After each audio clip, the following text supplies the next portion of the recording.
Welcome to episode 5 of Trekporeal Adventures of the 735.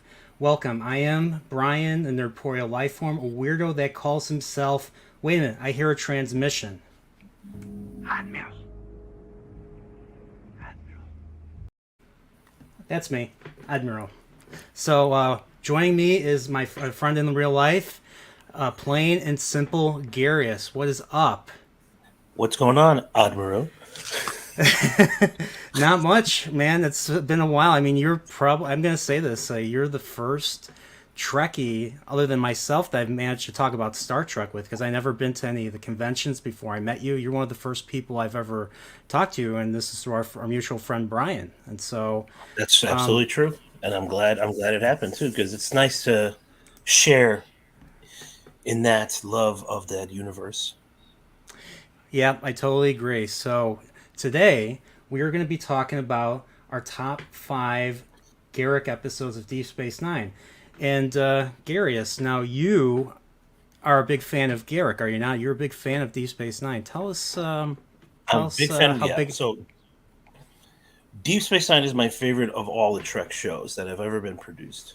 Just something I really connected with when I watched the show, and somehow when this character came across, I just connected with him. I even met the actual actor Andrew Robinson who So played did the I. character, So did I. and I had got to have a nice conversation with him at a convention. We talked for about 5 to 10 minutes. He was very surprised that I was a Garrick fan in the way that I was, and when I started explaining it to him, he understood. He's like, "Well, I'm glad that I was able to do that for you." So it just made everything more special. So it even makes the character more special to me in that regard. Yeah, I met him. I think I told you I met him last summer at the Las Vegas convention, Yeah. and unlike other actors, he was. And I asked him this. I'm like, how do you feel about your character? And he's like, I'm super duper proud of the character. I'm happy. I was grateful to, have had the honor of playing him in the Star Trek universe and stuff. And as a fan, that's really all I want to hear, And it sounded from a place of, a lot of the actors can be disingenuous and stuff. I met the actor that played Trip, and he came off as disingenuous to me. But Andrew Robinson was a different story, and the fact that he, was willing to talk to me, I paid extra to get a picture with him, and I got not just one autograph, I got 2 autographs. One with him is Garak, obviously, and I'm sure you can guess the other one. I might have done a recent review on this movie starring a guy named Clint. Yep. Yeah. That's awesome. Yeah. That's So great. so today is we're gonna be talking about the our top 5 favorite episodes featuring Elim Garak and stuff. So without further ado, I'm gonna hand this over to Plain and Simple Garius, and let's All right. start with your number 5. So my number 5. So when I was going through all the episodes, I noticed a pattern that he's not always the main character or the main storyboard of a particular episode, but that doesn't mean that he doesn't make an impact, at least to me. So my number 5 is actually from the last season of the show, season 7. Oh wow. The episode is called After Image. So in the episode, you learn, you know, Garrick has always been a complex character. He's always had to balance life, loyalty, and everything else. And in the episode, he's he's going through one of his he has like anxiety, like panic attacks. And in the episode, you learn why it's happening. So even through all of this, even when he tries to do the right thing, he still feels like he's not doing the right thing. This is also, the episode is mainly about Esri Dax, is what it's mainly about. But I love the subplot between her and Garrick. And even when he tries to be like a really mean person, even when he's lashing out or he's arguing or he's making you feel bad, because he talks very well, he can definitely bring someone down. He does that But it all comes full circle when you learn why he's having these panic attacks. And it all makes sense if you know the character of Garak as he's grown through the entire show. And that is why I picked this particular episode of Deep Space Nine for number 5. I honestly forgot about this episode. So, do you remember why he was getting the panic attacks? The reason he was getting the panic attacks because at this point in the story, he's decoding all of the Cardassian military transmissions that are happening between the fleet with the Dominion and the Cardassian fleet, and they don't know that he's broken the code. So every time he gives the code to the Federation or to the Klingons, basically they go and wipe out the fleet. So although he is helping to try and end the war, he's causing the death of his own people, which he has a deep love for the Cardassian people and his world. So it really is really difficult for him to deal with that. Yeah, because the one thing that he wants most of all, and it's been mentioned, everyone watches everyone's a fan of Garak and has watched Deep Space Nine knows this. He wants to go home. That's the thing he wants the most. Most out of anything. Anything. So in this episode, you learn he's trying to help, but at the same time, he feels like he's betraying his people. And that to him is number one thing that hurts him the most because of his love for his people, and he wants to go home. Yeah.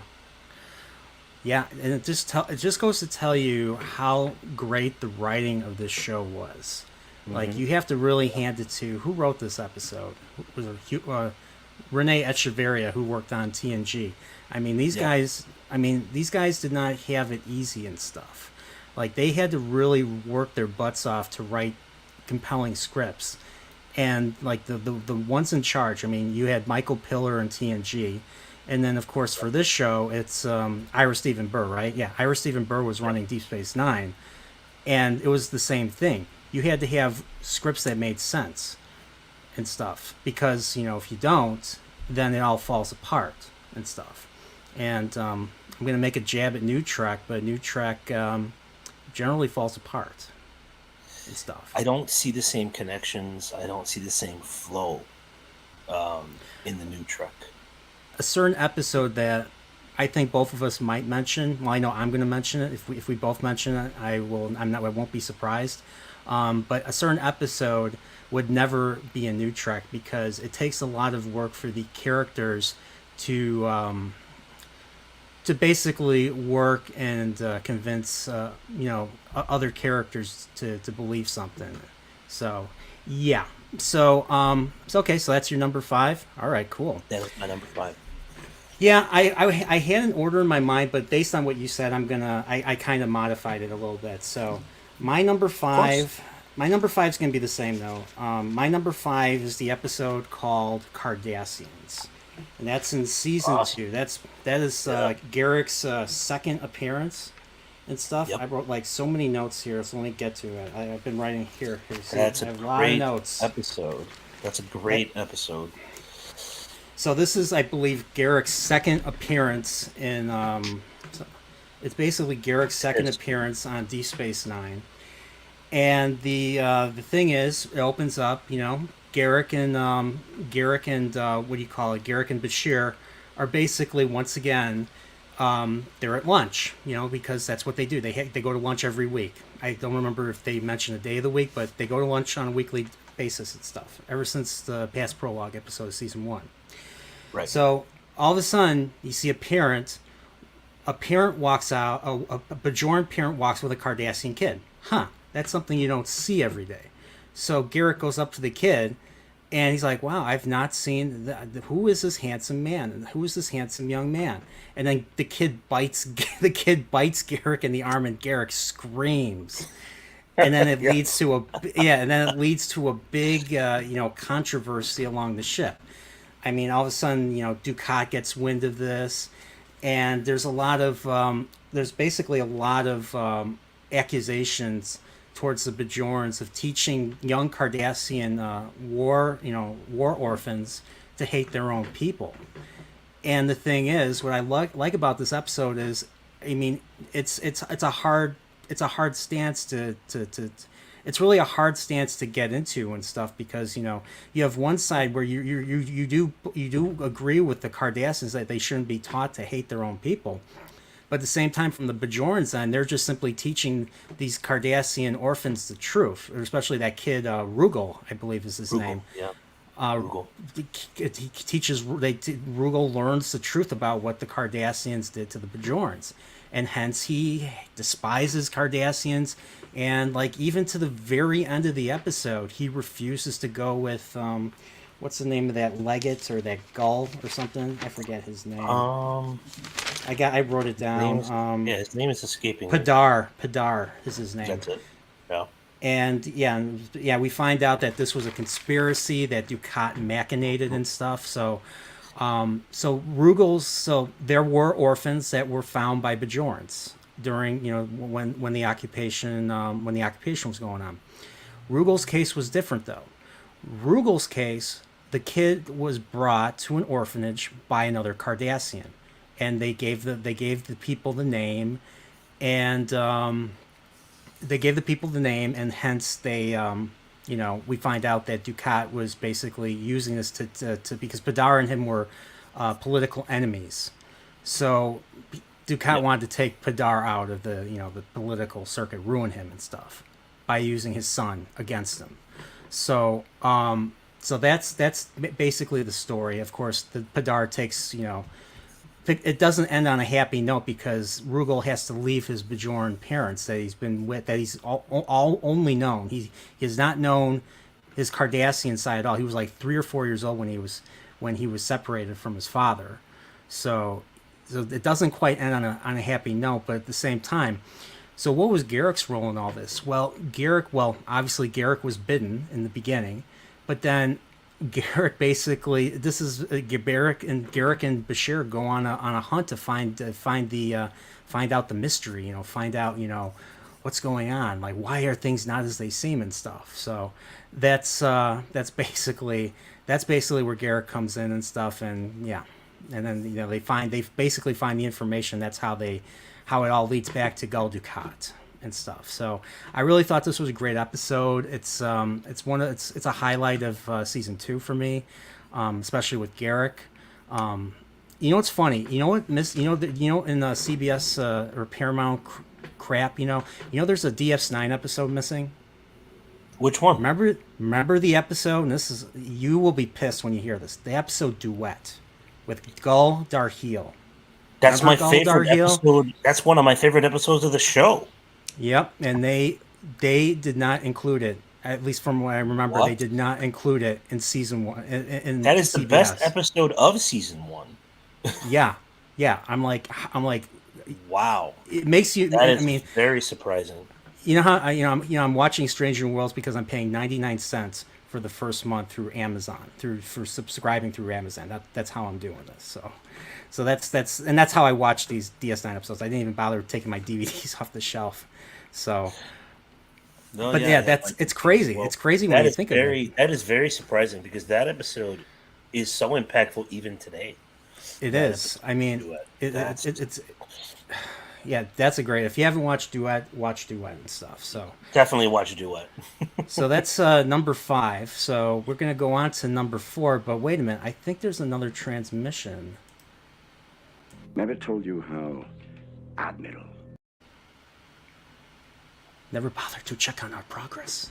Okay, I have 2 more clips. I have 2 more clips like that. So awesome. So are we ready for number 4?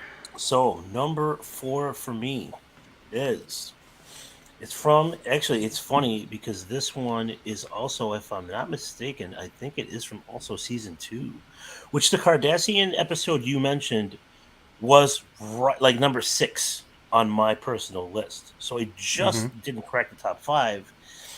And again, this is an episode that he's not the main character, but when you learn about him, and that is the episode Profit and Loss of season 2.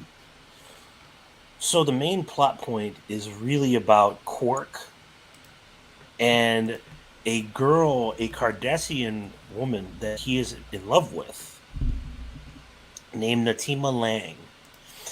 and she's teaching 2 Cardassian students. And, they're her students, and she's teaching them the right things about Cardassia because, they also there are Cardassians that want Cardassia to own up to what they did and be a better place for the universe. And because of this, at the beginning of the episode, she's running from a Cardassian ship who they're trying to destroy her. She reaches Deep Space Nine. She asks for asylum. Of course, Gul Dukat, our favorite Cardassian, says, you can't do that. You have to give her to the government, blah, blah, blah. And of course, Commander Sisko at the time said, well, wait a minute. Why? So, of course, he grants her the asylum. And you learn a lot more about Quark in the episode, but it comes down to, of course, she sees Garak at Quark's. And as soon as she does, she tries to escape and tries to leave the moment that she sees Garak. Because she didn't realize there were Cardassians on Deep Space Nine. And because Garak is the only one, it scares her. Later, a Cardassian Gul, his name is escaping me right now, actually goes up to Garak and says, hey, you want to come home? You have an opportunity now. We want these two Cardassian kids. We want them. Well, dead or alive, doesn't really matter. But that will be a good step for you to try and come back home, which, of course, everyone that knows Garak knows that's his main goal, is to go home because he's exiled. Yeah.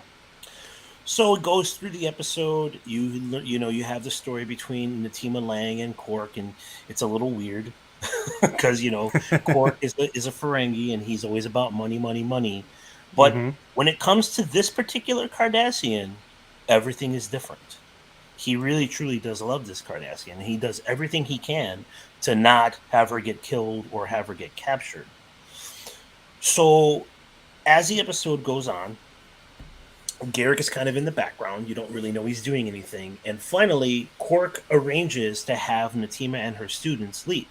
What he does is he buys a cloaking device that he wants to give her. He wasn't originally going to give it to her, but he notices she needs to leave, so he has a cloaking device that will allow her to escape quietly from the Cardassians. Well, when they're trying to leave, Garak comes and says, hey, where are you going? And Garak basically, she knows why he's doing it. And then, of course, Gul Turan comes and says, hey, Garak, thanks for doing all this for me. Did you really think I was going to let you go home? Did you really think I was going to you think this one thing will forgive all the transgressions you did against Cardassia? And then Garak kills Gul Turan. And he disintegrates, and he's like, and then he tells Natima and Quark, doesn't she have to go? Now it's probably the best time for you to leave. And to everybody's shock, he lets them do their thing. They say their tearful goodbye. Garak actually waits with Quark because I think Quark and Garak grew a little bit together there, because I don't know if Garak necessarily knew his love for this Cardassian woman. And because of that, anything Cardassian when it comes to Garak is very important. So he lets them leave, and then Garak and Quark then go back to Quark's, and he knows that Quark is hurting now because the woman he loves just got on a ship. Who knows when she's going to see him again. She basically, the way they end their conversation is, when Cardassia is free, we'll get back together. When it's not ruled by the military, is basically how it is. The reason I chose this episode is because, again, it's very subtle, but you think that Garak's only drive is to get home, and he'll do anything, betray anyone to do it. And in that moment where you think he's going to, he doesn't. Yeah, I know. And I it tells think you that's something about... that tells me something very, very, very important, at least to me, about the character and about his true intentions. Although, yes, he wants to go home, there's still a little bit of honor in there, even though you wouldn't say that about a Cardassian. There's still a little bit of honor in there where he still wants to do it the right way, under the right circumstances. Plus, I also love the fact he's always one step ahead of everyone that's trying to get Yes, one he over is. on him. Yes, he And is. that is exactly what happens to Gold Turan in this episode, and that is why I chose this one as episode 4.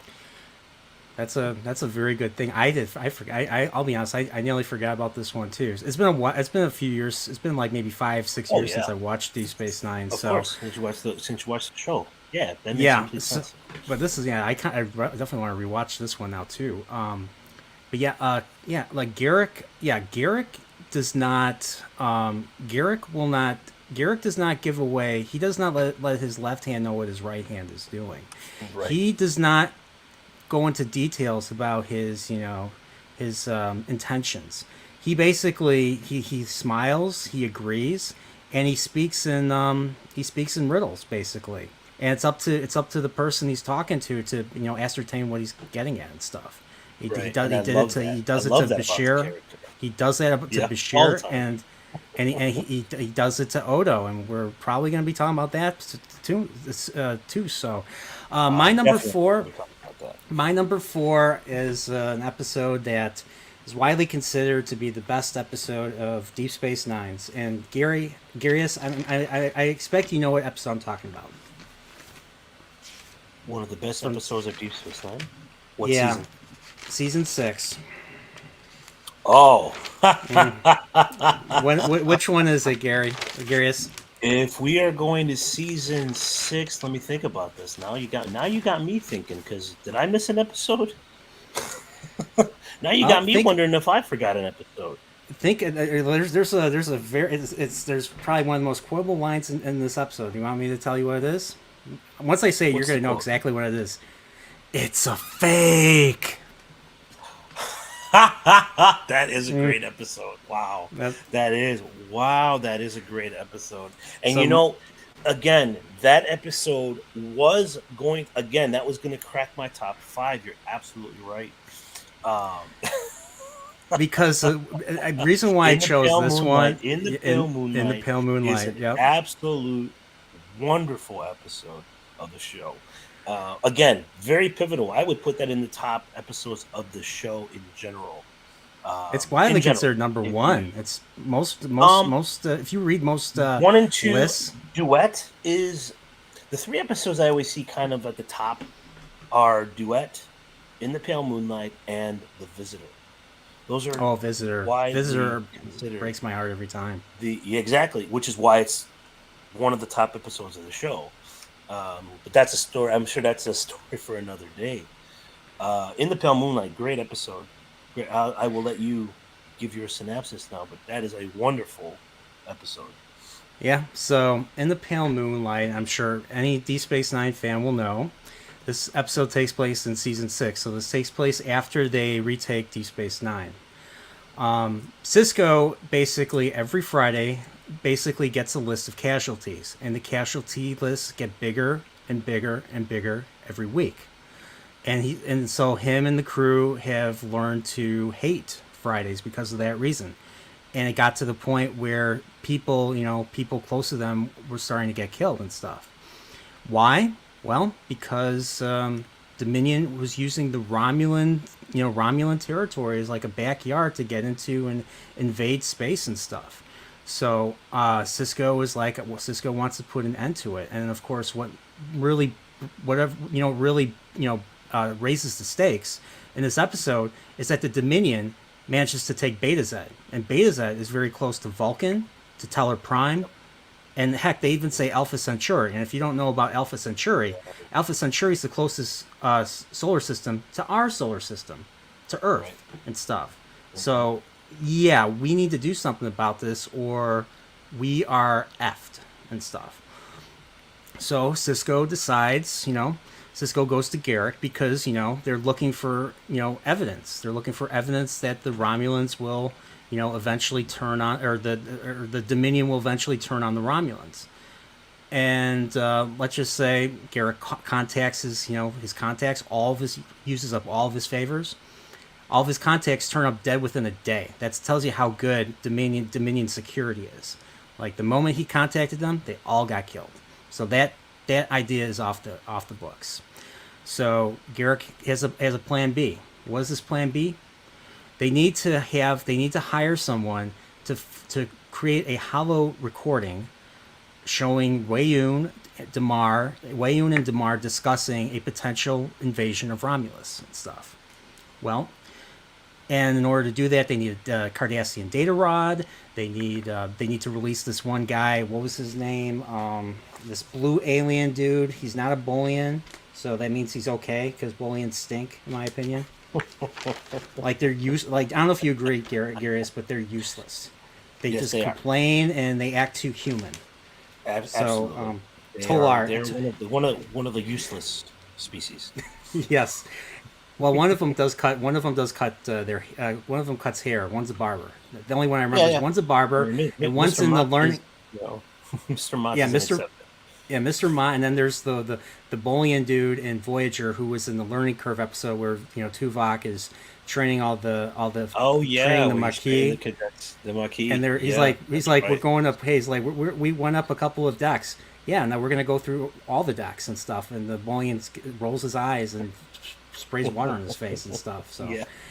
But Bolian. So this guy's name's Tolar, and he creates the hollow recording. They have to have him released from jail and stuff, and so this is all like on the hush hush with Sisko. Well, they also find out that the senator, this high-ranking senator who is pro-Dominion, Senator Vreenak, is on his way to meet with Weyoun. So Sisko sends an invitation for him to come to the station. Vreenak accepts, luckily, and of course, Sisko tries to convince him with words that the Dominion's going to eventually turn on the Romulans. Of course, Vreenak doesn't believe it and wants proof, wants evidence. They give him they show him the hollow recording, and then they give him the data. They give him the data rod to authenticate. And then Sisko comes back in, and we hear it's a fake. And it's just like what's funny? That actor is the actor that plays Elaine's one of Elaine's therapists in Seinfeld. I'm sure you already know that. I forget his actor's name, but he was in that. He was in I forget what else. He was in 300, I think. I just watched 300 the other day. He was also in 300. He played like a politician and stuff. He did. He was one of the politicians. Mm-hmm. So I mean, I've seen this actor twice in a couple of days. So what does that tell you? So Vreenak goes back, takes his shuttle, goes back to Romulan space. And what I forgot to mention was that while Vreenak was on board, Garak told Sisko he was going on board to see if there was any information that the Romulans had on the Dominion. Well, he didn't quite do that, and we find out that the ship blows up, and the Tal Shiar investigate and determine it's the Romulans because of the data rod that's on the ship. And why do they believe it this time? Well, because of the explosion damaged the rod, hence the inaccuracies that might be shown and stuff. And that's what Garak was counting on, and that was just freaking amazing. Amazing. And Sisko figures this out. He beats up Garak, and Garak's like, dude, you are you willing to put aside your moral conscience for the safety of the Alpha Quadrant? And then I love how Sisko's like, I think I can live with that. Yeah, totally agree. It was a dark episode. It was, but I also love when Garak tells him, "That is why you came to me, isn't it?" Yeah, that's why you came to me. So I would do stuff that you would not think to do and stuff. You wouldn't be able to, right? But there was another great moment that didn't involve Garak and stuff. Sisko basically, so this Tolar guy basically starts misbehaving. He starts drinking too much at Quark's. He starts roughing up a Dabo girl, and so Quark, does the unthinkable. He protects his Dabo girl. Well, it's not unthinkable. He cares about his employees to a degree. To a degree. Their physical safety, not monetarily. But Sisko like the thing is, the plans, the wrench would go into the plans if Quark were to press charges. So Cisco goes to Quark and says, "Is there anything I could do for you not to press charges?" And Quark's like, "I'm so proud of you. I'm so proud of you, Captain. You have made me regain my faith in the 98th rule of acquisition. Every man has his price." And I laughed when I saw that. That was hilarious. I like this is why I love Deep Space Nine. This is one of the funniest. There's so much humor in the show. There's so much humor in the show. And even in an episode, this episode is pretty dark overall. It is. Like you're going to extreme. You still find humor. You can still find humor in the episode where you still have that.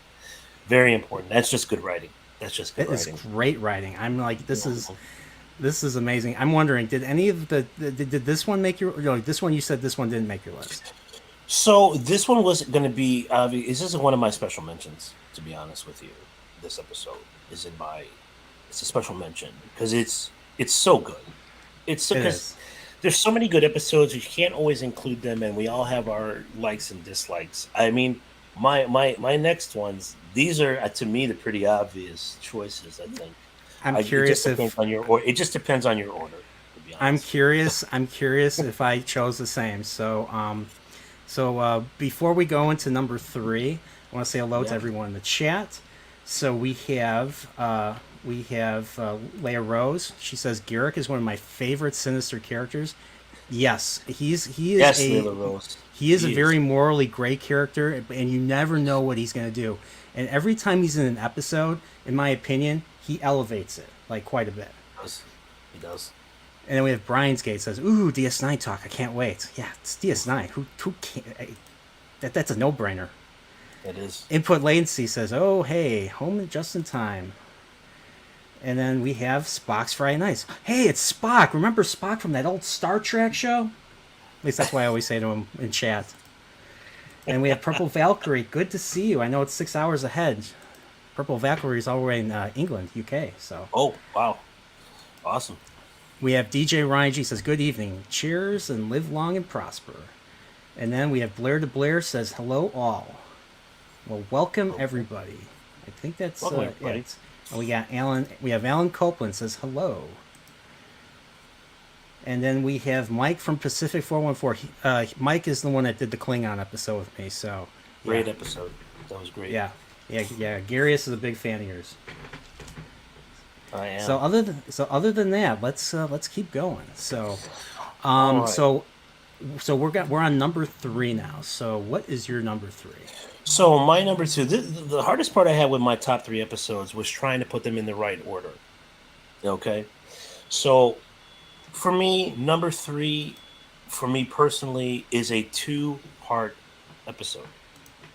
It's a 2-part episode, and I consider 2-part episodes 1 episode. Yeah, me too. That's just the way that I've always done it. This is from season 5. If I'm not correct, if I'm pretty sure it's season 5. I know exactly which one you're talking about. 2-part episode, yes. In Purgatory's Shadow and by Inferno's Light. That's my number. That's mine too. That's is it number 3? Yes. Yes. Fantastic. Yep. Fantastic. I mean, these 2 episodes are unbelievably awesome. Yes, they are. They hit on so many points. Not just with Garak, just in general with Deep Space Nine as well. And if you don't know these episodes, I'm sure any Deep Space Nine person knows these episodes. This is basically the episode where Anabrin Tain, who's a very important character in the life of Garak, sends a coded message to the station that only Garak would be able to decipher. Of course, when the message comes through, they want to know about it, and he tells Cisco it's like a survey report. Yeah, freaking Garak, like a planetary survey report. But of course, Dr. Bashir, and at this point in time, also the character of Zial, which I think is a very important character to Garak, also in his growth. Um, Bashir knows he's not telling the truth. Bashir knows he's not telling the truth. And he makes Garak admit to Cisco what the truth is, and it's a message saying that Abernathy is alive, and Garak has to go and rescue him, and has to go and find him. Whether you agree with why he would do it or not, I do. His connection to Tane at this point, before the episode, you find out more at the end of the episodes, but at the beginning, you're still like, okay, this was his mentor. This was the person that also got him exiled. So you kind of have the two sides of that coin. Because if you don't know Enabran Tain was the leader of the Obsidian Order, which is the special military police of the Cardassians. Yeah, they're basically they're basically Big Brother from 1984. Like the Obsidian Order will know what you ate for breakfast before you even ate breakfast. Before you even, yep. Yeah, like so they document everything.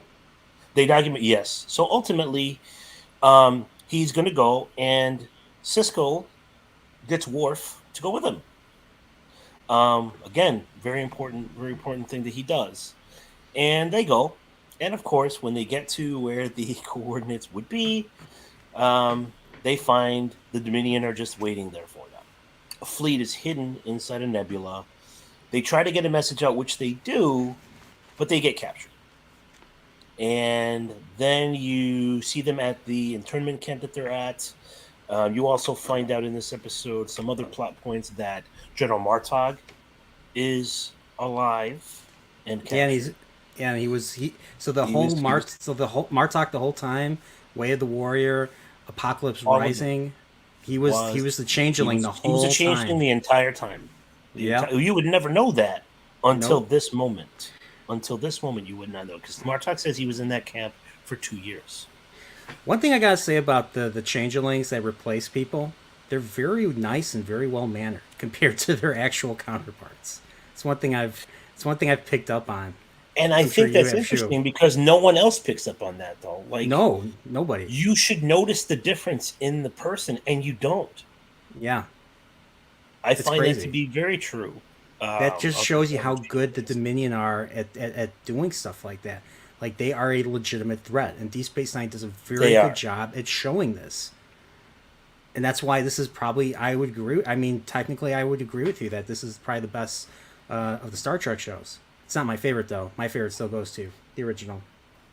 So I understand. I mean, I started on the original. My grandfather introduced me to the original series, which is how I even learned about Star Trek when I was a kid, because he was a big fan of the original series. Hey, look who's here, by the way. Look who's here. Hey, Mr. Anderson. Mr. Anderson. Yeah, he said I asked him, like, if he ever wanted to be on streaming with me again. He's like, yeah, I'll do, like, American Psycho or something like that. It's like, okay, yeah, we could do American Psycho. Yeah, that sounds good. So ultimately, as the episode goes on, you find that the Jem'Hadar are very happy to see Worf. Yes, because they understand the Klingons. They kind of agree with their way of fighting and the warrior mentality and the honor and all of that. And then, of course, Garak goes to see Enabran Tain. He says, "Hey, I'm here." Tain thinks that there are going to be a bunch of people, and it's just Garak and Worf.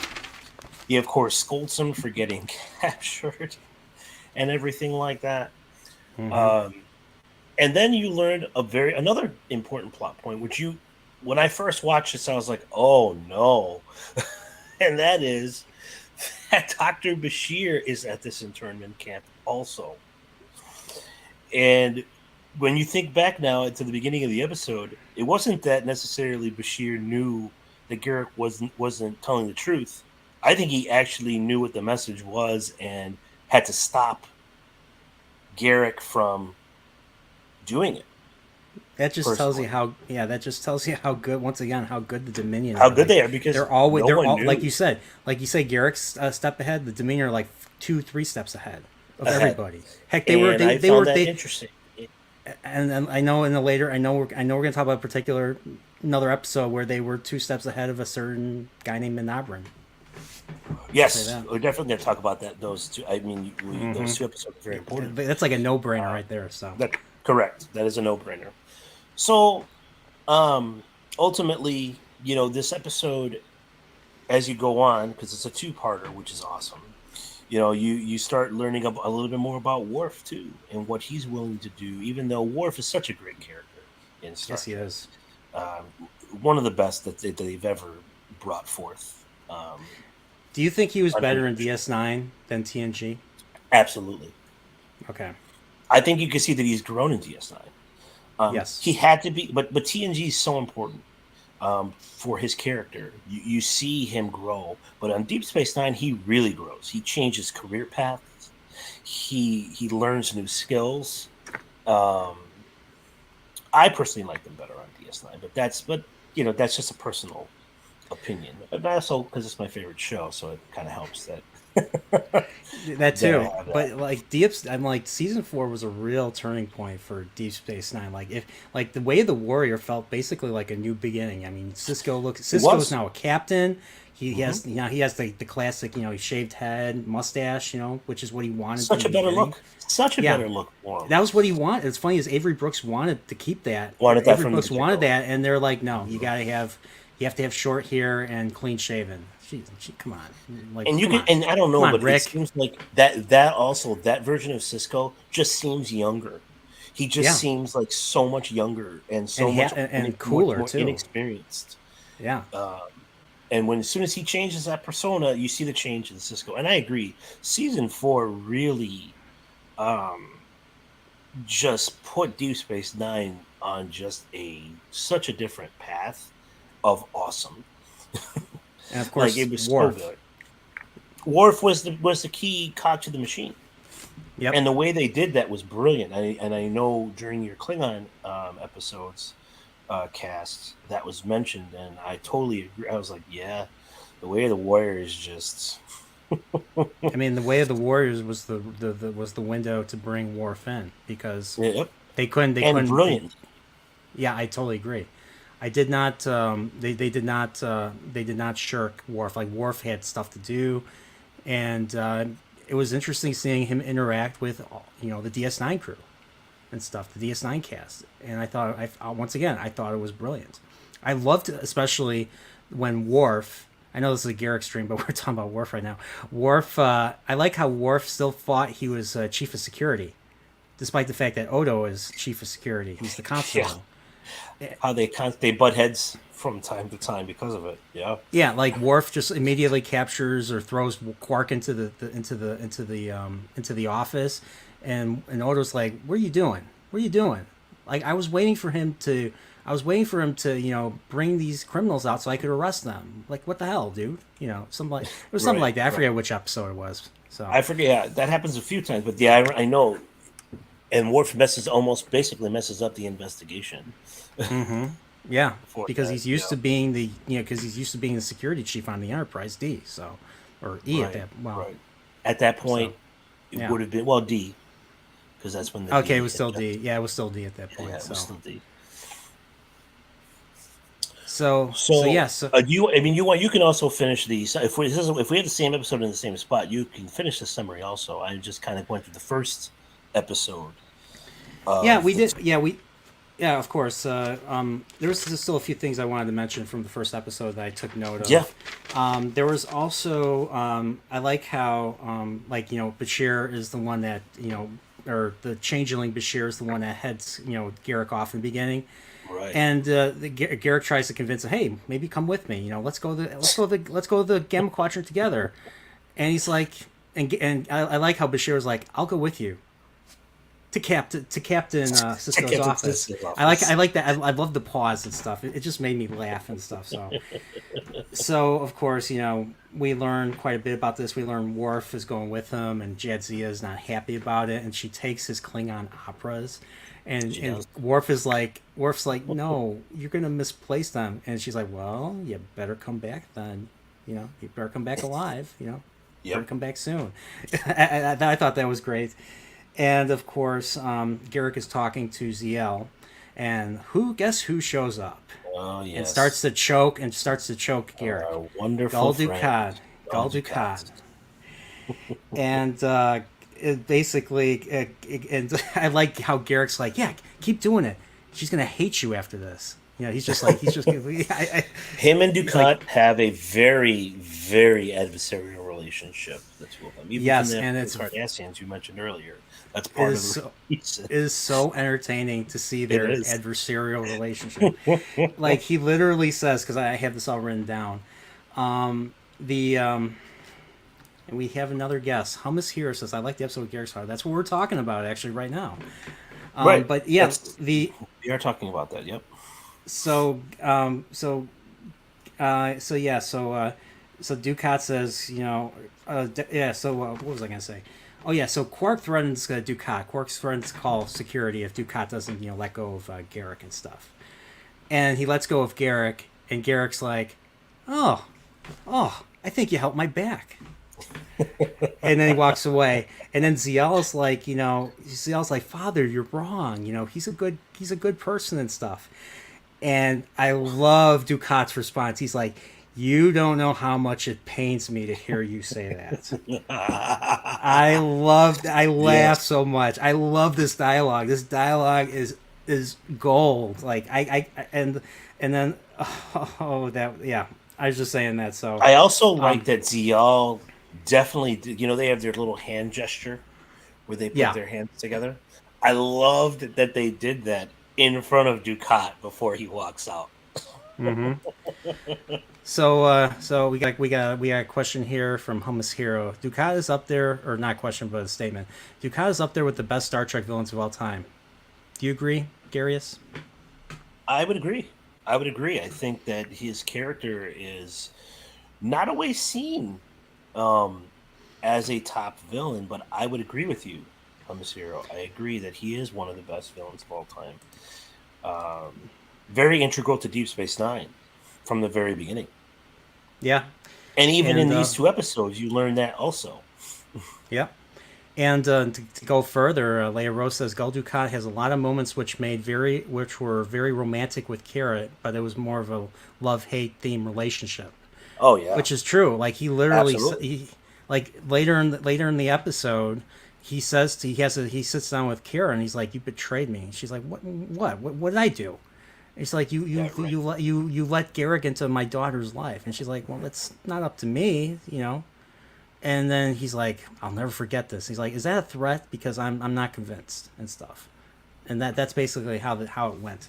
That's basically how that conversation went. So Dukat is a petty guy. I mean, one thing I forgot to mention in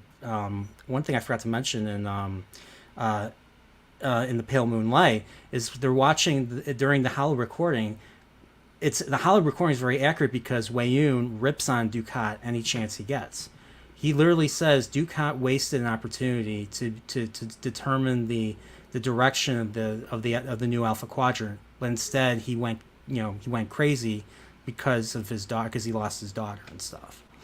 Right. But it's still, I mean, spoiler alert, it's still a very, even though Dukat's a villain, it still hurts. I mean, you still feel for Dukat. I mean, he literally loses his mind right after that episode. He definitely loses his mind. What episode was that? Was season 6. 6. It was Sacrifice of Angels. Sacrifice of Angels. Yeah. 6-parter. Great. Yeah. Yep.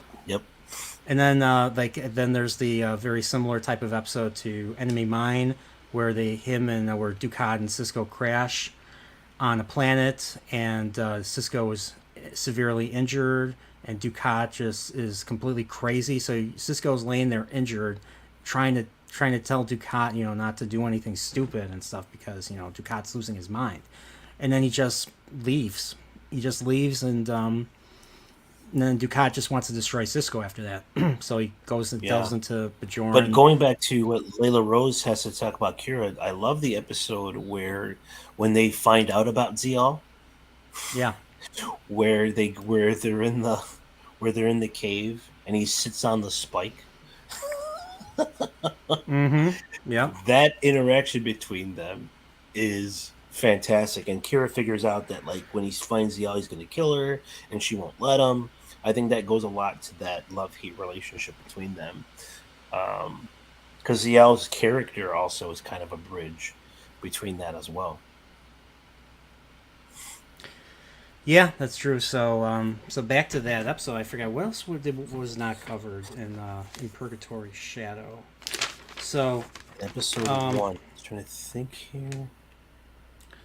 So we learned that the Alpha Quadrant, there's an imminent attack. Like, the Dominion starts taking out all their listening posts, and they're getting closer and closer to the wormhole, and ultimately it gets to a point where so Garak basically there's an imminent threat going on and stuff, and then we learn that the Bashir on the station is actually a changeling. So who knows what he's going to be up to? What is he going to say? What is he going to sabotage? Well, we'll have to see. So basically, Garak has his final moments with Tane. Tane is dying. He has some sort of heart condition, and Garak says another funny line. He's like, many people would say he had no heart. Yeah. He's like, some people would say he had no heart and stuff. Like the Garak would know. So basically, Garak basically talks to, or Tane is blind, and Garak's like, for once, he literally says, and this is such a powerful thing. He's like, Father. He says, Father. Right. For once in your life, speak the truth and stuff. Yep. Then he says, and of course, I think he says, I should have killed your mother when you were born and stuff. Yep. And I think he recounts a story when Garak was 5 years old, and Garak was riding a hound or some sort of beast and stuff. And that was probably the one time that he was proud of his son, and he held his son's hand. And Garak actually remembered that. It was probably the one very pivotal, moment of their relationship. And then of course he quietly passes away and stuff. He quietly passes. I also thought that scene was very important because he knew Bashir was there, but he still said it. Mm-hmm. And that is something to their connection of friendship between the two of them. Because knowing that information, someone having that information on Garak, where Inabra Tane is his father, very important to the wrong person. Yeah. So all Garak really wanted, and despite the fact that, despite his past with Tane, all Garak wanted was some validation, some gratitude and stuff. He's like, some gratitude from his father. Just tell me thank you, Father. Tell me good job, something like that. Yeah. So it was a story like that. It was a very tender story. He didn't necessarily have a completely tortured past like most new Trek characters have now, where every character has to have a tortured past and stuff and right, whatever. So, but that was a very tender scene right there, and that basically leads to. I think it leads to. What does it lead to? Let me take a look right here. While I'm looking, Hummus Hero has something to say. He says, I have another opinion. He says, DS9 has the best complete story arc of any Star Trek series, followed by Enterprise. Garius, what's your take on that? I definitely agree with DS9 has the best story arc. As far as Enterprise, I just wish they had given it more time. Enterprise, at first was a little slow, but then it really got really good when they got into like the Expanse and further. And I thought that it was really coming to a head at the very last season, and then they stopped it. And that hurt me in many ways, because it was such a great, they were definitely going in the right direction, and then it came to an abrupt halt, which I did not like. Yeah, season 4 is my favorite season of Enterprise. Mine too. Of Enterprise, it's and I felt like it was only getting better from there. It was, and I think people that dislike Enterprise are unfair to it. Now, people that dislike New Trek on the other side of that opinion, I think are completely fair. That's the weird thing, because those shows don't get better, and they're designed to piss old fans off. by not caring about what came before. And a You're lot of not people you're have a not problem. honoring the past. You're not keeping true to the fundamental message, in my opinion, that Trek is supposed to mean. You're just Yeah. antagonizing the old fans, Yeah, like and putting that's all like it is. slapping them in the face. You're slapping them in the face, and I don't particularly like that. Oh, we got Brandon the anime guy says Nerporial's talking about DS9 without me, Admiral. Hey, okay, wait. I think I'm hearing a transmission again. 60 seconds, Admiral. There we go. So Brandon, I'm thinking I definitely want you on for Trekporeal in the near future, probably closer than you think, and we'll organize a time when you could come on. I'll think of an aspect of DS9 that we can talk about. So, I'm Garak happy is. there's another DS9. There's another DS9 fan out there. Awesome. There's a lot of DS9 fans Yeah. out there, so He's yeah, I can't wait. DS9 is awesome. Yep. So now we're on By Inferno's Light. You want to take over? Take over since now we're on the second episode. So the second episode, at least for me, the second episode is mainly the plot point of them trying to escape, and Doesn't a certain fleet they come know out that of wormhole? Garak, right? So Garak, they know that Garak is just as good as Tane, which is why Tane reached out to Garak. So this is when you see the character of Garak really, again, he has to overcome certain fears, certain things he has to deal with. Because when they're trying to escape, he's in a small room, and if people don't know this, his character is claustrophobic. Yes. And the way they have everything positioned in this is just he's in this little room, and he freaks out a few times. Like he starts making noise, and they're trying to do everything in secret. And the other plot of it is now Worf is going head to head with the Gem Hadar in their little arena. Mm-hmm. And again, it's great because that fight, all the Gem Hadar guards want to know about that fight. They want to know what's going on. They want to know what's happening. So that is a way for them to secretly let Garak do his work more while those fights are going on. And as Worf fights more and more, he keeps winning. Yep. And he keeps winning. And I don't remember the name of the Vorta that was at this facility. I don't remember his name. And I remember him getting mad where he doesn't understand why the Klingon wants to keep fighting no matter what. Okay, I got it. I don't remember that Vorta's name. Deos is his name. Deos the Fat Vorta. Vorta. He's like, he just doesn't get it. And I love when the Gem Hadar's like, he basically tells him, you never will. You won't. You don't understand. Shoot them both. Right. Well, he doesn't say it like that. He just says shoot them both. Kill them both. He's killed them both. But and of course, in classic Trek fare, of course, that's right when they beam him up. Garak, they get rescued. He does come in contact with the runabout. They beam away to the runabout at that moment. They escape. Mm-hmm. Yeah. The other thing that in the second episode that's very important in the plot line is that the reason Dukat came to DS9 in the first episode is because he wants to take his daughter with him. Yeah. You think it's just because he loves her and this and that. And of course, when it comes to Dukat, there's always something else. There's always an angle. There's always an angle. And the major other plot point is when the Dominion fleet comes through the wormhole. And they're, now it's ominous because they're in the wormhole, everything is happening right now. Well, Dukat, and he goes out to seemingly fight them. And Kira, of all people, says, Dukat, what are you doing? Come back here. Stop it. He's like, oh, don't misunderstand, Major. I'm not going to attack them. I'm going to join them. And of course, has joined the Dominion. Right at that moment, Kira's like, lock weapons on his ship and destroy. Sorry, he's gone.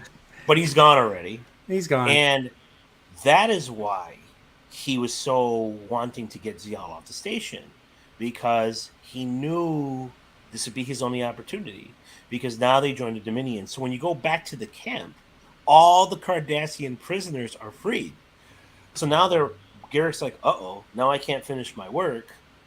But of course, he's like, except for you, Mr. Garrick, you get to stay. He's like, but the last time I checked, I was Cardassian. Mm-hmm. New head of the Cardassian government, he doesn't really like you. He's like, well, who's that? Gul Dukat. And he's like, oh crap. He's like, oh great. So he goes back, and he goes back, and he continues his work, and obviously they do end up escaping, which I thought was great. But as the episode comes to an end, you know that there was another subplot for them to destroy the station, and that's the changeling version of Bashir was making a bomb. He was going to detonate the bomb into the Bajoran sun, causing a supernova and destroying the system. And of course, they just get a message in time saying, hey, we're coming back to the station, me, Bashir, Garrick, Worf, and everyone's coming back, and they're like, Dr. Bashir? And then, of course, Kira warps. She warps in a solar system. In a solar system, which you're not supposed to do. Nope. She tractors the runabout that he was on, and they just saved the day by the bomb detonating just in space and not into the Bajoran sun. And then they all come home. One part of this episode I really liked was when Worf is, he's been fighting, he's all hurt, and he says to Garrick when they're in the runabout, "You did well, Mr. Garrick. You did well." Yeah, I love that. I loved that connection between them because Worf does not like Garrick. No, he doesn't. He's like, it literally says to Sisko in the beginning of In Purgatory Shadow, he's like, at the first sign of betrayal, I will kill him. And Sisko's like, you're joking, right? Sisko's like, you're joking, right? He's like, we'll see. And Worf's like, we will see. We will see. So we go from that to Worf to a mutual respect. Yeah, to a mutual respect. That's also what made DS9 and classic Trek in general heavily, that's why there's fans of this stuff, is because of this growth. We see growth even in a single episode, or in this case a two-parter, between two characters and stuff, and it's a positive growth. It's not tearing something down. It's it's building on something and stuff. So seeing Garrick, Worf managed to earn respect because he would not give up. He fought 8. He won 7. He won 7 victories. He won 7 victories, and the 8th one, he was completely done at that point. The Ikatika, the head Jemadar of the camp, was basically like, I can't defeat him. Like, he's just gonna keep getting up. He's like, I will not stand down. I will not stay down. I will not yield. I will not yield. And then, of course, Ikatika's like, of course, like you said, he tells Zivora, you'll never understand this. And then he says, Ikatika's like, victory is life. And then Worf's like, today is a good day to die, and stuff. And that's of course, the connection between the Jem'Hadar and the Klingons. That's why they were very happy that Worf was at the camp, because they wanted another Klingon warrior to face. Yeah, the Jem'Hadar, I mean, despite the fact that they want to fight and stuff, I mean, but the only issue is they're controlled with drugs and stuff. With drugs, right? The catcher's all white. Yep. So that's why. All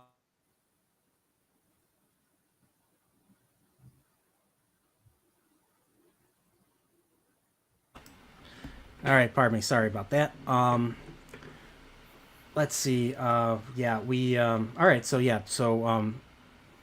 I loved that connection, Worf and Garrick developing a mutual respect, and of course Garrick and Garrick being claustrophobic in the crawl space and stuff was pretty effective. Like he's talking to himself. He's telling himself, not to give up.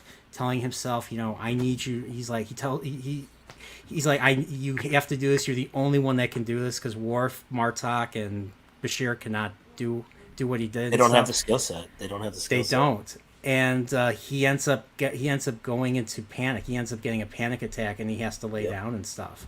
And it's crazy. Like, he's making noise, and he doesn't even realize it. So after during the second attempt, I love what Garak says in that one. He's like, Tane, I wish you were here instead of me. Because I wouldn't be in this crawl space. You'd be the one stuck back here.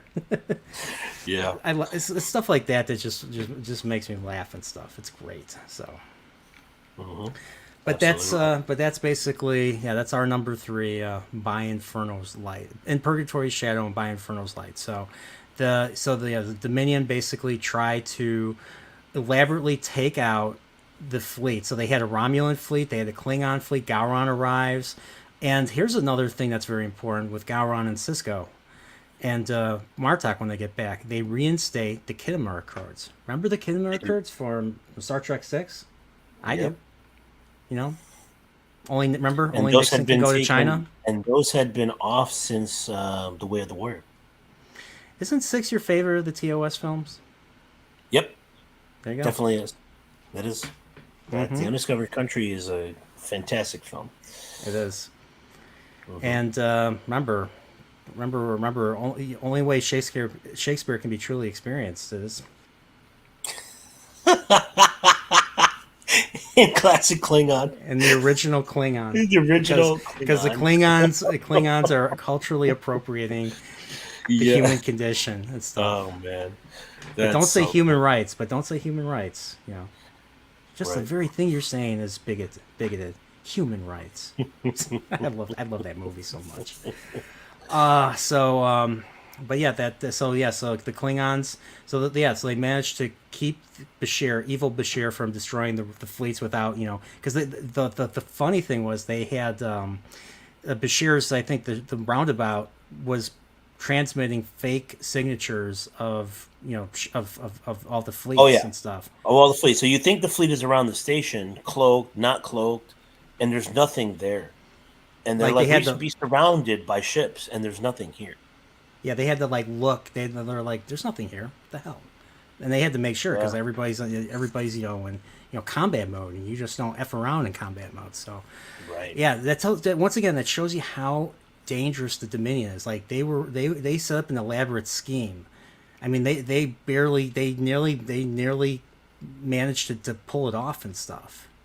So I mean, that's one reason why you keep watching, is because how good the Dominion is, how big of a threat they are, a looming threat. They've been a looming threat since season 3. It's the end of season 2 with the Jem'Hadar. So it's finally here at this point where war's about to start. Basically, like there's nothing stopping the war. Nothing, and Dukat kept threatening to take the station, and so will Dukat succeed in taking the station? Well, we'll have to see. Exactly right. But those episodes are not in my list. That 6-parter is not on my list. So no, they're not on my list either. You have anything else you want to add before we move on to number 2? I think we covered everything. Those are really great episodes. Okay, so Garius, what is your number 2? My number 2 is a season 2 episode. It is called The Wire. That's my number 2. That is my number 2. We have the same top 3. We have the same top 3. I gotta turn the page now.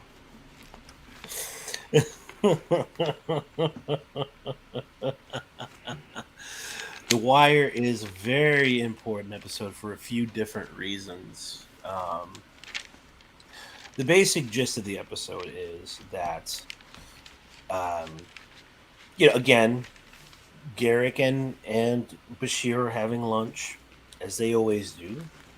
And for some reason, if I remember correctly, it was really crowded. Like, there were a lot of people. And Garak's just annoyed. He doesn't. He just wants to hurry up. He just wants to eat. He said, "Come on, you're the doctor of the station. Can't you just cut everybody in line and get us food and everything like that?" And then, of course, Garak he starts breathing heavy. And Bashir, being a doctor, notices it, And Garrick's like, it's nothing. Don't worry about it. It's not a big deal. Big deal. Well, finally, Garrick, he's in his shop and he's having trouble breathing. Odo walks in and he's talking to him. And, of course, Garrick passes out. He collapses. And then Bashir's like, hey, so it was nothing, right? And I love this episode because this is when you start learning more about Garrick. He starts talking about his experiences in the Cardassian government. You kind of it's always been rumored at this point that Garrick's a spy and all this stuff. It's always been rumor. But as this episode progresses, you kind of learn a little bit more about Garrick and what's real and what's not real, and so on. And basically, they figure out there's some implant in Garrick's head that is causing him to have these issues. And Garrick does try to get a new implant by going to his friend Quark. I love that. Like, hey. I love that exchange. I love the exchange between Quark. I don't remember the Cardassian's name, but he's talking to him. He's like, "Hey, it's been a good long time. I miss seeing you." He's like, he was talking about a particular Dabo girl. Mm-hmm. He's like, "Oh, she misses you too." I'm like, "I'll bet she does. She also misses all my money." So, yes. So Quark asks him to get a piece of biotechnology from Cardassian. He's like, "Okay, well, give me the number, and I'll see what I can find."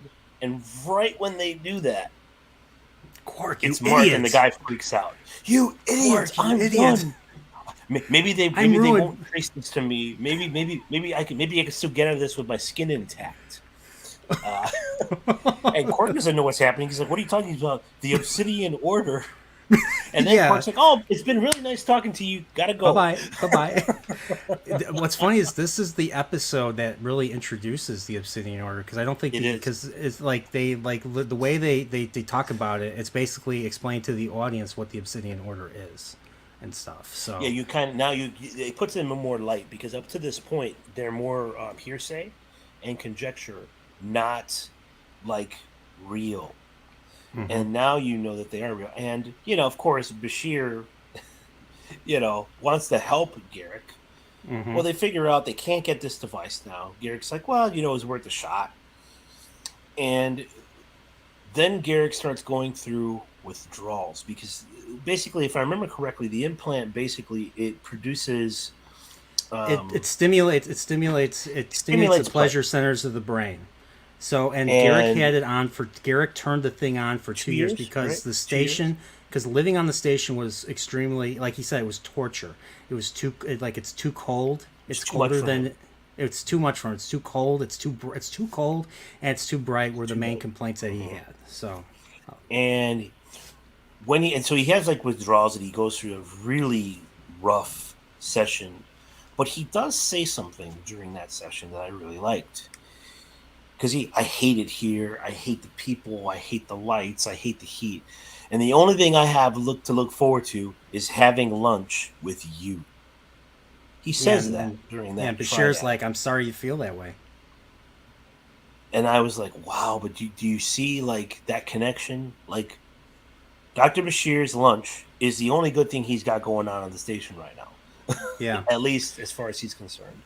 Yeah, I agree. And, Bashir never leaves his side. He goes through it. He knew that was going to happen. He knew that he would lash out, stuff like that. You learn a lot more about the Obsidian Order because Odo starts investigating it also, because, he's always investigating anything that Quark is doing. Yeah. But ultimately, what I really also love is as Garrick is saying, he starts telling Bashir why he was exiled or how he was exiled from Cardassia. So he starts talking about that he was in the Obsidian Order. He was a student of Anabran Tain, which is the first time, if I remember correctly, you hear that name. They were called the Boys of Tain, if I remember correctly. The Boys of Tain. Yeah, he mentions a buddy of his, Elim. He talks about Elim. His buddy Elim, and how Elim and him were the Boys of Tain, or brothers of Tain, they were the most powerful Cardassians in the Cardassian government because Tin was the head of the Obsidian Order, and they were directly under him. And he starts telling stories about how he let some Bajoran children escape. Yeah. And he tried to pin it on his friend Elim, but Elim got the better of him. Yeah. And he got kicked out of the, he got exiled and stuff like that. And I love that because he's telling this story, and this is when, and then Bashir, of course, wants to find out what's going on. So he does his investigation, and he actually meets with Enabra Tain, Dr. Bashir. Meets him. Yeah. And I like how Enabra Tain already knew that he was coming. Like he knew he was coming. He knew why he was coming. Yeah, he told the fleet to expect him. Like that's why he was able to get there. So he was able to get there, no problem. I'm assuming that Device and Garak was also like a. Now maybe I'm wrong, but that Device in Garrick's head was also a like you said, it's a wire. It's basically. I'm sure. It was telling him it's a surveillance. It was. He knew. He's knowing everything he needs to know. Yeah. Yeah. So I think that was the Tain. That was Tain's. Tain was always keeping tabs on Garak. Every day. At least that's why I took away from that. And I also liked when Bashir is talking to Tain. He's like, you said you were his friend. He's like, well, I am his friend. So then why are you going through all this? Just let him die. Yeah, like being on the station is torture. But of course, Tain wants Garak to suffer at this point. So he's like, okay, you know what? I think I'll help you. I want him to grow old and be miserable for the rest of his life. I'm like, for the rest of his life. So you know what? I'm like, Tain's such a great guy. He is. He is.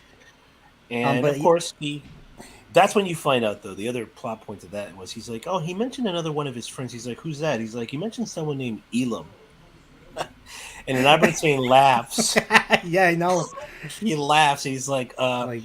Bashir, Elim is Garak's first name. Yeah. So he was basically talking about himself. I'm guessing Elim is a side of Garak or something, like an aspect of his personality. Right. At least of his personality. I think he has them separate. Yeah. At least that's what. I took away.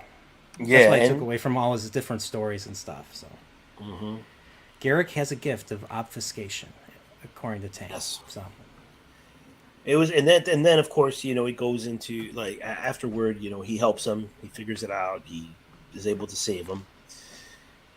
And then is this also the episode? If I remember, is this where he gives him the book? Yes. So the Cardassian one thing we learn about Cardassian literature is that it's repetitive. It's repetitive, and it's all glory to the state and stuff. And then Garak is like, yeah, that's Cardassian literature and stuff. And Bashir's like, oh, I found it dull. He's like, well, yeah, that's the cornerstone and stuff. So right. You know what it's called, right? You know what the never-ending sacrifice. The never-ending sacrifice. The never-ending sacrifice. I couldn't help but think of another property or something that starts with the never-ending. Can you think of that? I'm sure you can, Garius. Well, the first thing that comes to mind is a never-ending story. Yeah, so I'm wondering. I'm thinking maybe Limahl should do a song about the never-ending sacrifice. Now I got the never-ending story song stuck in my head now. Stuck in your head. Yep. Yep. That's all on me. So, this he gets the book and stuff, and it's just I just love their exchange and stuff. It's like they're talking, they're debating, they're talking about opinions about they're just talking about a whole bunch of stuff, and it's just great and stuff. I mean, generation. It's basically duty to the state.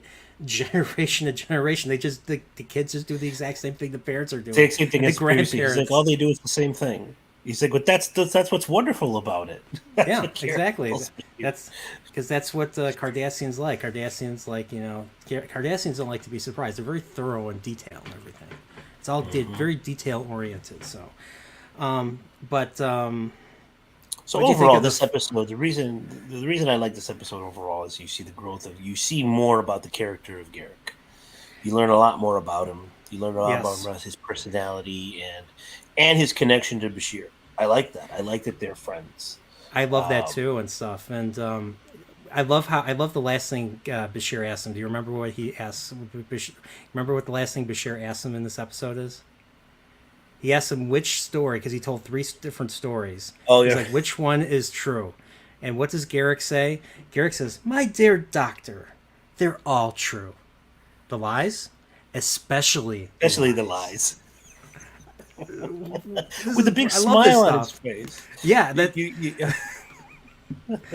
I'm guessing it's a smile. I'm guessing it's the same face in your avatar. it is. That is that Yes, face. especially That is that the face. lies. Especially the There. lies. Brian's Gate says Garrick's best line in the show. Yeah, it's up. It's Yeah. definitely up there. It is up there. Absolutely. Let's see. Although there's let's see. another line in my number one episodes that he says that is also one of my favorites. But we'll go over that when we talk about that. Padawannabe says, "Just want to say hi to Trekporeal and word to everyone's Mother Day. Happy Mother's Day to everybody. Happy Mother's if you're Day. a mother, if you're a mother out You're a there, mother? happy Mother's Day. And Yes. if you have a mother, wish her a happy Mother's Day." Please Okay, do. I said it. All right, so we did so that's our number 2, huh? Okay, so you know what I did really like about it. I liked how Bashir, now, like, I know we skimmed over Garrett going through withdrawal phases because of him taking the thing off and stuff, or him taking the machine not working anymore. Right. I love that segment where Bashir is just waiting there, staying with his friend the whole time. And Garrick gets to a point where he's like, "I want to give up. I don't even want to live. He's like, I'm not a good person and stuff. I maybe I deserve this." And Bashir's like, "No, you don't deserve this.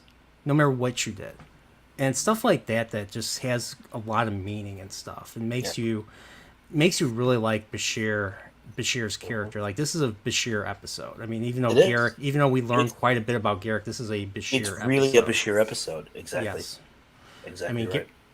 and it's just I just loved seeing that, and it's characters like these. It's moments like these, and I'm sure it applies to all other Star Trek fans, that has meaning and stuff. And a lot of the new stuff is kind of devoid of that. The new stuff tries to manipulate you emotionally by doing stuff that will make you quote unquote cry and stuff. So, Yeah. but I'll just say this: how I got into Star Trek, I kept watching Star Trek was actually, believe it or not, it wasn't Wrath of Khan. Even though Wrath of Khan was the first thing I watched, as an 11-year-old, I watched Star Trek 3, and then seeing how Kirk and the crew were willing to go after Spock and save him and stuff, and that journey that they went on, and Kirk, saying, "If I wouldn't have done it, the cost would have been my soul."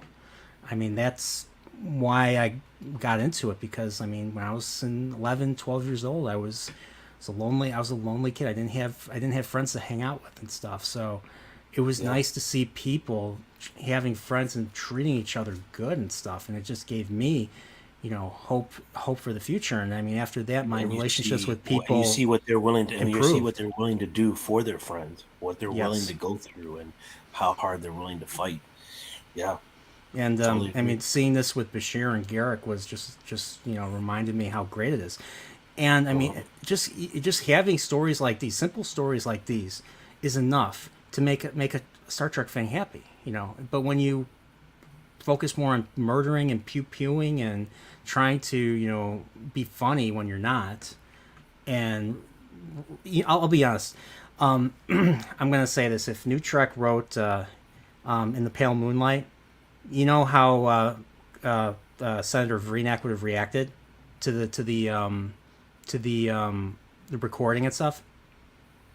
He'd been like, okay, it's true, yeah, okay, we're fine, and then that would be the end of the episode. Yeah. Right. And you wouldn't have gotten the same impact, because that scene, "It's a fake," is like amazing. Yeah, because did you? Did you watch my Strange New Worlds video or a reaction? I watched the new Strange New Worlds show that's supposed to take place before, after the Cage, but before the original series. They get the first episode is a first contact situation. All Pike does is says, "Hey, now this is a society that's very similar to this society right here, 21st century, divided politically and stuff. Almost a civil war is going on. The governments on both sides are very 1984ish, very, stuff like that. Not ready to be joining the Federation." Pike gets caught and just invites them to join the Federation. They're like, okay. Oh, come on. Okay. And then it ends like Encounter at Farpoint. Let's go out there. And I'm like, I don't think it would be that easy. No, I mean, look at if we're talking about Deep Space Nine, look at the journey trying to get Bajor into the Federation. Yeah. I mean, that's a subplot of the whole show, and look at all they go through to try and and make that happen. So it's important to it's that easy in one episode. Yeah, and somehow people out there still really like the show, which is fine. I mean, if you like it, that's great. But it's not. I mean, it's still done by the same writers, so you're going to get the same type of end product and stuff. You're not getting anything new. You're getting the same old message. You want to get something new? You want to watch a better Star Trek show? You know what I'm talking about, Garius. The Orville. Oh yes, that comes out. That comes out in a month, Orville, and I can't wait to Orville is stream my reactions. Trek fans, if you're listening and you haven't seen the Orville, watch the Orville. Everybody, everyone in this chat is a big fan of the Orville. We talk about the Orville all the time. All the time, yeah. So yeah, but that's okay. So that's episode. We basically covered episode 2 and stuff. I'm sure there's other stuff, but I figure let's go on to special mentions. Special mentions. So for me, special mention. There's 2 particular episodes that I have for special mention. One is past prologue. First episode. The reason is it's the first episode you see Garak. It's the first episode with him in it. When he befriends Bashir, and I think that's just important to say because we wouldn't have the character of Garak without that episode. And interesting enough, they only planned on having that episode with Garak. It was because of the performance of Andrew Robinson that they decided, maybe we'll keep this character going. And then look what we get throughout the show. So gotta mention that episode because we wouldn't have the character without it. Yeah, I totally agree. And I think past prologue also brings back the if I remember correctly, it brings back the Duras sisters. The Duras sisters come back. Yes, absolutely does. I forget exactly what the plot was, but the Duras sisters were dealing with this Bajoran. I don't know if he was a terrorist or he was a criminal. He was a Bajoran terrorist, and he wanted to have Bajor only for Bajorans. No foreigners, no one, no humans, no nothing. Okay. He used the Duras sisters to get like a bomb, so that he could destroy the mouth of the wormhole. So the Duras sisters appearing in that episode takes place after Redemption, but before Firstborn, which is TNG season 7. So if you did a Duras family marathon, and I forget Enterprise, there was a Duras member in Enterprise too for a couple of episodes. There was, yes. I'm guessing it was the same family. It was the same Duras family and stuff. Right. Just happened to have the same name. Just the ancestor of the family. Mm-hmm. At least they didn't use the same actor like they do with Noonien Soong and stuff. You know how many Soongs there are now, Garius? How many times Brent Spiner played 2 different Soongs in Picard that have never been seen before. So apparently Noonien Soong had a son. And then, of course, in the 21st century, there's another evil Soong, Dr. Soong, that wants to take over the world and something like that. Oh, Lord. Of course. Wow. Oh, and by the way, Q's dead. Great. Rest in peace. F's in the chat for Q. He was destroyed. People, here's a funny thing. I'm gonna say this. People were hoping that Q would, get rid of the new Trek timeline and stuff, or the new Could have just wipe snapped away his the new finger. Trek. Could have done it. And what do the writers do? They kill Q off. They kill Q off That's to get to the fans, to get to the old fans. That's what I think happened and stuff. So, yeah. So F's in the chat for Q. He will always be remembered. Momo Capitan. If you get a little bloody nose, I suggest you crawl under your bed. And then in Picard season 2, Q backhands Picard in the face, 90-year-old Picard in the face, and gives him a real bloody nose. Ooh, expectations subverted. Look at that. Remember that, everybody? Jesus. Sorry, I took the name of the Lord in vain. Brian Anderson isn't he from a near all-powerful race? Yes. I don't know who you're talking about. Yes. That's why it doesn't make any sense. Yeah. Oh, he's talking about Q. Yeah. Mm-hmm. Yeah, the Q continuum. Mm-hmm. And he says no one is invincible to something that rhymes with blokeness. Yep. I guess. You are right. You are right. But yeah, that's but yeah, so F's in the chat for Q. I don't see any F's in the chat, so okay. Let's okay, so you said past prologue is one. Do you have another? That was one of my special mentions, and the other one for me was an episode. It's in the third season called Distant Voices. It's a Bashir episode. It's definitely a Bashir episode, and in the episode, basically, Bashir is asked by Quark to sell some biomimetic gel to this alien. And he's like, no, I'm not doing that. So the alien basically does like this shock thing on his brain and steals the biomimetic gel, supposedly. And as the episode is going, the station starts to break down. Bashir gets really, really old. And throughout the episode, you start hearing voices and stuff like that in the background because they're trying to save him. And what I love about it is all the characters that we've come to know and love, Dax, Cisco, Garak, are all different aspects of Bashir's psyche and how they all represent a different portion of his mind. And I love the fact that throughout this thing, you think that Garak is his friend. He's always there. He's trying to help him. And that's actually like Garak is the representation of like the villain, of the bad guy in his. Because all in all, yes, it seems like Garak is trying to help him, but he's not really trying to help him. He's like, it's okay. You can just stay there. Just don't do anything. I found that very interesting, and then he mentions that afterward in the end. If I remember, in the end of the episode, he mentions it to Garak, and Garak basically says, "Well, there's still hope for you, then, isn't there?" I think that's he does that, and I like that because again, it just shows the relationship between Garak and Bashir, and to just know that. In this episode, as his body's breaking, because his body, basically his brain and his body breaking down.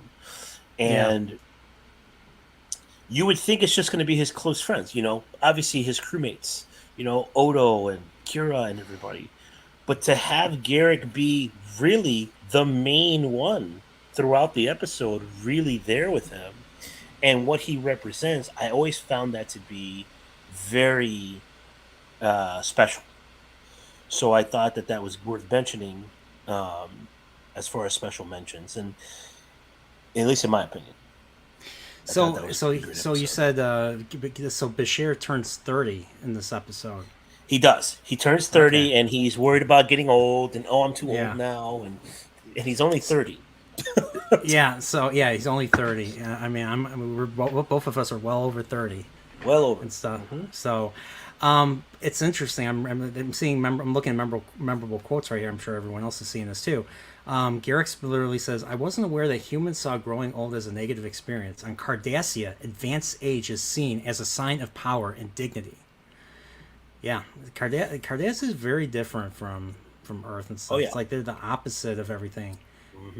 Like he mentions, I don't remember which episode he mentions. Like family is like everything. Oh, and Cardassians. That father said family. Cardassians care more about family than any other race. Which I don't know if that's true, but he says like 4 generations live in our house, and like to like Yeah. and I guess this And I guess this that's kind like, of supports that's this. common, and that's commonplace on Cardassia. So yeah, so that's so do you have any other special So mentions? the only other thing that I like, because all the episodes, I loved the just various episodes, the relationship between Xiao and Garrett. From when the first time you learn about them, if I remember correctly, this was the episodes For the Cause and To the Death was the first time that they come in contact with each other, and Garrett thinks he just wants to kill him, which I thought was funny. He Yeah. just, I know who your dad is, and I know you just want to kill me, and it ended up not being that, and their relationship goes. No, I don't know if you would necessarily have seen that happening. We talked about it briefly with Ducat, putting him about to push him over the rail, but I love that relationship. I just thought it was special. It's special to mention because again, it adds to the character of Garrick. Yeah, there are people capable of loving him, no matter how bad you think he is. Or no matter how bad he very thinks he important. is. And no, exactly. So I think that it's very important to mention that particular aspect. Okay. Yeah, my other so Past Prologue was one that I felt the same. You know what my other one was? What's that? Remember Broken Link? Oh, I liked yeah. him and I loved him in Broken Link. Yeah. Now, what happens in Broken Link? Well, it's the final episode of season 4. So Odo, so the season prior, in at the end of season 3, the adversary, Odo kills a changeling who was posing as an ambassador, a Federation ambassador, and the whole episode is them searching the Defiant for this ambassador. This ambassador is doing a whole tremendous amount of damage and stuff. Well, year later, Odo starts to have manifestations. He starts morphing, and he's losing control of himself, and he's all of a sudden in constant pain and stuff. And we find out that the only people that can help him are his people, the founders. So they have to end up going into the Gamma Quadrant to take Odo back to the Great Link and stuff. And right away, the Dominion were already 2 steps ahead of them. They were waiting for them, and they board the ship. They board so Odo's in the infirmary on the Defiant. The Defiant, the Jem'Hadar board the ship, and they give coordinates. They tell the crew where to go without giving them the exact coordinates, without them knowing what the coordinates are. Just put these in and just go blindly and stuff, so that for the sake of their homeworld being secure and safe, from they don't want another repeat of the combined fleet that we're gonna probably be talking about next. Yeah. So while all that's going on, Garrick is basically brought in to keep Odo from keep Odo's mind off of things. So Odo's trying to what is Odo trying to do? He's trying to figure out if Garrick murdered a Romulan senator or a Romulan ambassador or something. He's like, yeah. and Garrick's like, no, I wasn't. I was just a simple I was a plain and simple gardener before on a Romulan I forget, it was a Romulan Romulan what do you call them? What do you call those places where they have soil on another embassy? Romulan embassy or something, or Cardassian embassy on Romulus or something. Yeah. I forget what it was. And it's like, they're like, we want you to talk to Odo. He's like, I won't pity him. I'll give him innuendo. I'll give him intrigue and stuff. And I just, I love that. I love him and Odo. And I know we're going to be talking about that pretty soon. Odo's another great character that Garrick is paired with, because Odo's very to the point. He's an investigator, and who better to pair him with than someone who speaks in riddles that makes you deduce everything. Absolutely. So, absolutely. And the only other, of course, we know Odo gets tried by the Great Link for murdering the other changeling. the changelings are kind of like the apes in Planet of the Apes. You don't murder another of your species, or you don't murder another of your species. It's it's just something you don't do. Well, he gets tried, and the founders turn him into a humanoid. I don't know how they do that, but they're founders. They're practically magical.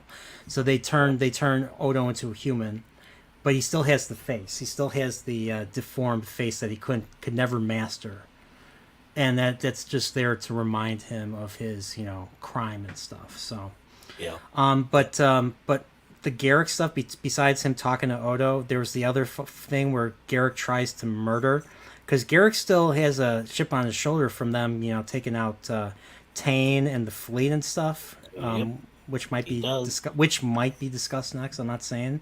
And Garak wants revenge. Garak wants to avenge Tane and stuff. So he tries to sabotage, and Worf catches him, and they get into a nice fight. And Garak gets a few hits on Worf and stuff. And Worf's like, "You're pretty good for a tailor," but then beats him. But that's and then that's pretty much. Then Garak gets taken into custody for a few months, And then that was it. So that's Broken Link. That's Broken Link and stuff. So very good. I like it. Very great episode. So all right, you guys ready? Number one, because I think I know what it is, because we've talked about it before. We have. You know what number one is. You blew up your own shop, Garak. You blew up your own shop. Your own shop, Garak. I don't think I've seen that particular expression on your face before. I wrote the quotes. I wrote almost every quote down, every notable quote down. I gotta find this. And of course, if for those who don't know, this is season 3, which was a really good season. Not as good as 4, but these episodes are called "Improbable Cause" and "The Die Is Cast." Mm-hmm. Unbelievably great episodes. The highlight of season 3, in my opinion, up there with The Search, parts 1 and 2. Absolutely, parts 1 and 2. Great episode. It basically starts off. Of course, they're Garak thinks Shakespeare is a farce. Garak thinks Julius Caesar is a farce. He's like, I would have seen that a mile away. He's like, I would have seen that a mile away. And Bashir says, that's the tragedy of it. He couldn't fathom that his best friend would plot to kill him. And he's like, I would have seen that a mile away and stuff.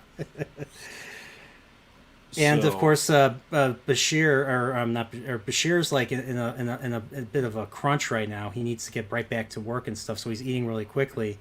And one thing I did take away is how Garak criticizes that why do humans eat so fast? Take the time to savor your meals and stuff, Yeah, because it's a delightful experience, and I agree.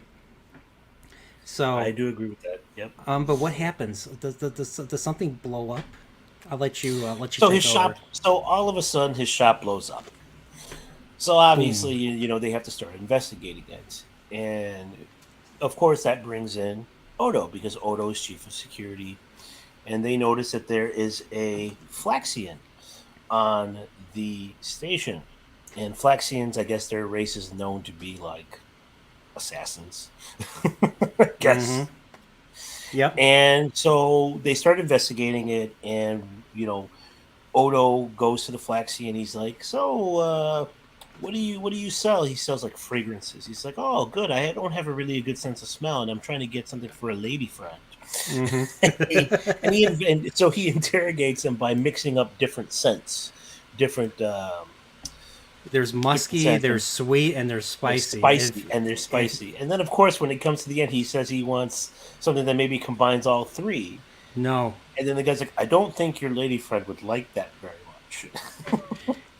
He's like, he's like, and he stops him. He's like, I really don't think your lady friend would like it.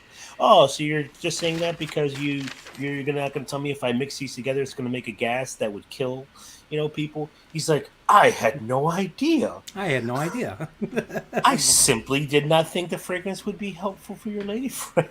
I love it. I love this show. Show's so great. Oh man. So, and that leads obviously to the scene you mentioned where they start doing more investigations, and Odo has his own connections within the Cardassian government that he does reach out to get some information.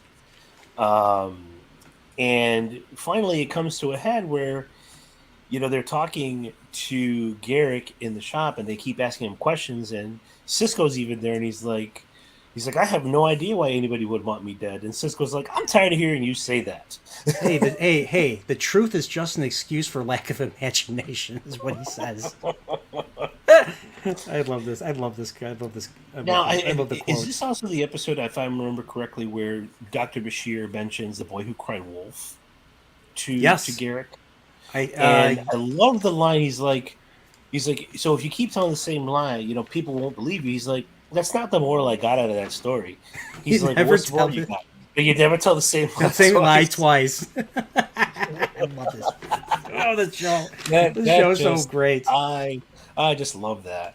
I love that. And then, this is what leads to you finding out about, because Odo and Garak obviously go to, what you end up finding out is that a bunch of operatives, like former operatives in the Obsidian Order, have recently been killed. Yeah. And they were all colleagues of Garak and, of course, Anabra and Tain. And the only one that didn't get killed was Garak. And that's when, Odo starts getting mad at him for not answering any of his questions. He's like, hey, listen, you brought me in on this investigation, so now you're going to answer my questions. I'm not like, I have no idea what you're talking about. I have not. You blew up your own shop, Garak. I am not Dr. Bashir. You can play word games with. Right. Not your right. butt. I just thought that was great. So they investigate themselves. They end up getting captured by a Romulan warbird. And the Romulan warbird is, Anabra and Tain is actually in command of this ship. Mm-hmm. With Colonel Ovak, is that right? Colonel Ovak is the Colonel Lovak. Yeah, you're pretty close. Colonel Lovak. Close. From the Romulans, and you find out that this is a combined fleet of Romulan and Cardassian ships that are a joint operation between the Obsidian Order and the Tal Shiar. The Tal Shiar are the Romulan version of the Obsidian Order.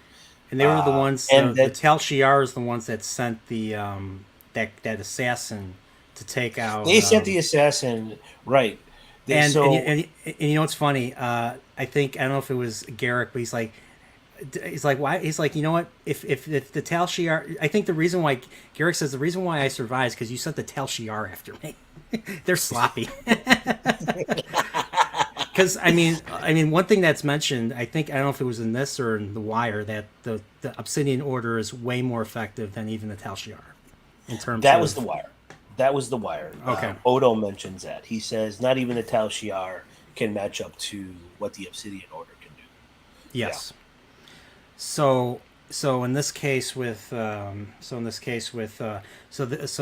I like how they contact the Romulans. They're like, yeah, because that assassin guy, they let him leave the ship. They put a tracker on him. He blew up. He blew up right away. Yes, he and did. they're like, they call the Romulans like, did you have something to do with this? And they're like, yeah. Oh yeah, we did. And Cisco's like, that's unusually forthcoming and stuff. But then they're surprised to hear that Garak is alive. Like, you see the woman's face when they reveal this and stuff, and yeah, I was like, yeah, of course. See, it's paying attention to those details that makes this show so great. Makes it so great. Mm-hmm. Yeah. So they get captured by Tain and this fleet, and then you find out it's a combined fleet for the Tal Shiar and the Obsidian Order, and their goal is to, stop the war from ever beginning by going into the Gamma Quadrant and getting rid of the Founders, because the Founders are the leaders of the Dominion. That's right.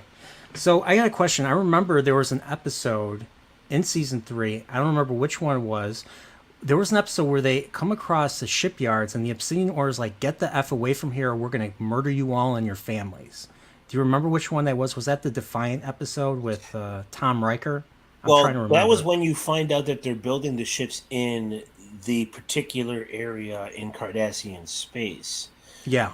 That's where you find out there's a fleet being built. You don't know why yet. It was Yeah. in the Orion system. And Mhm. that is the episode that you do find that out. And I remember this is when Cisco is with Ducat and this person from the Obsidian Order. And Cisco gives them a lot more information than they thought he would give. He tells them about the cloaking device and stuff like that on the Defiant. Yeah. And she's like, "Oh, okay. Cisco is he's telling the truth. Okay, we don't have to kill him." I think it's basically what Yeah. what that comes down to. But yeah, that was the episode you find out that the Obsidian Order is building ships. Now you know what they were doing. That culminates in this episode because you actually know why the Cardassian ships were being built in that system by the Obsidian Order. And yeah, that episode was called The Defiant. Is what it was. Okay. Called. So I was right. So I was like, which I was trying to remember which episode that was. So okay. It's And that called was, The Defiant. Yeah. All right, but With Tom Tom Riker Riker. was okay. So Tom Riker was in the episode. Okay. He Gotcha. was in that episode. All right. Yeah. Because you find out All he's right. part of the Maquis and that stuff. Yeah, he steals the Defiant, and then of course Ducat. Cisco goes after him with Ducat, I believe. Okay. Yeah. All right. So I believe doesn't they're taking on board the Tal Shiar ship, the Romulan ship, and they Yeah. go to like a ready room or some office, and look who's there. Tane's there, and Abram Tane. Yep. And he's surprised to see Garak alive, which I thought was funny. Because he Yes. acts very surprised. Yes, he To does. see him alive. It's like they get so he basically says, I forget what Garrick says to Tane that basically earns his respect enough that to the point where he first he lets Garrick go, but then he's like, you can either go or you can join me. Now I have a question for you. If Garrick would have went, do you think Tane would have killed him right away? Had him killed? Yes, absolutely. Okay. Yeah. So Would have killed him. because And Odo I think brings Garak it up. knows that. Yeah. Yeah. Oh, Garrick absolutely would know that. So You I think think he's just even- going to let you walk away? no, not at all. So, But I also love the scene. I love the scene between Anabra Tane and Garak, where he tells Tane that he blew up his own shop. He's like, "You blew up your own shop? yeah, he was impressed. You truly are an original. You are a true original. If you hadn't betrayed me, things would have been much different." And then Garak says, "I never betrayed you, in my at heart. least not in my heart." Yeah. So I thought that was very important. That plot line between them. Yeah, and And of that's course, in the first episode. If I remember, that's all that happens in the first episode. yeah, I believe. Yeah, and he asked Tane like, "Will you forgive me?" He's like, "I can never forgive you, but I can forget. I can try to forget and stuff." And then the very last scene is them shaking hands, and Odo warning them, "Garak, this is the person who has you exiled. Are you sure you wanted Man, this?" to He's try like, to "It have you doesn't killed. matter. It I'm doesn't matter. back." I'm back, and he shakes his hand and stuff. And he Because shakes I mean, his hand. besides returning to Cardassia, that was the other thing that Garrick really wanted, was to work alongside his father again, to be accepted by his father. Yeah. Now Now at you this won't point, find that out till later because you don't know that at this point in the show.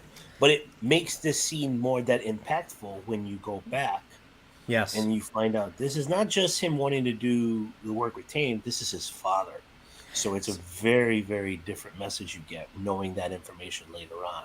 yeah. go So I back. mean, that's what makes all this this good Star Trek, Deep Space Nine so rewatchable. Like it never gets old. You can rewatch it, and it never gets old. Like there's always something to take away and stuff, or a new angle. There's always something different to take away from every viewing, and that's what makes good television, and that's exactly what makes good Star Trek. Yes, And exactly right. I can't say the same for the new stuff that comes out because I tried to rewatch Discovery season 1. I fell asleep. I got bored. it doesn't have the same level of writing. It doesn't have the same meaningful type of storytelling and stuff. So, Right. I agree.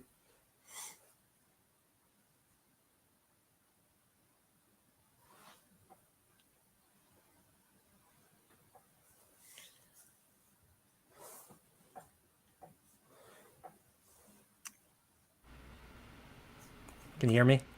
Okay, there you are. You're back. I couldn't hear you for a little bit. Yeah, I got cut off a little bit. So, all right, we ready for the die is cast? I'll let you lead it Okay, off so the again. die is cast. So the die is cast is now as you get closer to getting to the Founder's homeworld. Now, Tane wants to test Garrick's loyalty. He wants to see it. Is this the Garrick I know, or have you been changed by living on this station with these people? Have you gone soft? Because the Garrick Have I you knew been was always eager for an interrogation. Mm-hmm. So he's like, I want you to find out from Odo. Is there anything he didn't put in his official report to Starfleet? Anything that we don't know about his founder's homeworld and so on? Any And Garrick even defenses? says he's very thorough. He's like, I remember a time where you were eager to do an interrogation. He's like, it's not that. It's just, Odo is not the same as other people. Odo is very upfront with that kind of information. So he goes to do the interrogation. And I love how, for the first part of it, Odo is very arrogant. Oh, no, you're He's here getting to sarcastic. interrogate me. You're gonna torture me. Oh, please have mercy. I've been No. dreading this. And then And of Odo course, gets a little bit of a comeuppance with that prototype Obsidian Order prototype device. The stasis field. I forgot the full name of it. It was like something stasis field. Yeah, And it basically yeah. a changeling can't change their form. That's And right. and he asks Odo, so what would happen if you can't revert to a liquid? And Odo's like, I don't know. And he gets scared because he doesn't know. And he does it, and he does, start interrogating him, and he's trying to not hurt Odo, but still trying to get some information. And the most important thing I found from that particular scene between them doing the investigation is that Odo admits to Garrick he wants to go home. And he's not talking about the station. He's talking about going to the Great Link and being with his people. Yeah. That's and then important. Garrick turns off the machine. Garrick turns off the machine right then, and he's like, I hope you got some information that you needed. And he turns off the machine and lets him revert to a liquid and do his thing. Which, of course, is not enough for an Abrantane. Obviously, it's not enough for him. But he understood, though, to a certain point. But I love that connection between them because Garrick wants to go home to Cardassia. And now he understands that Odo feels the same way, but both of them, in their own way, are exiled from their people. So I find that to be very, very important with the connection between the two characters.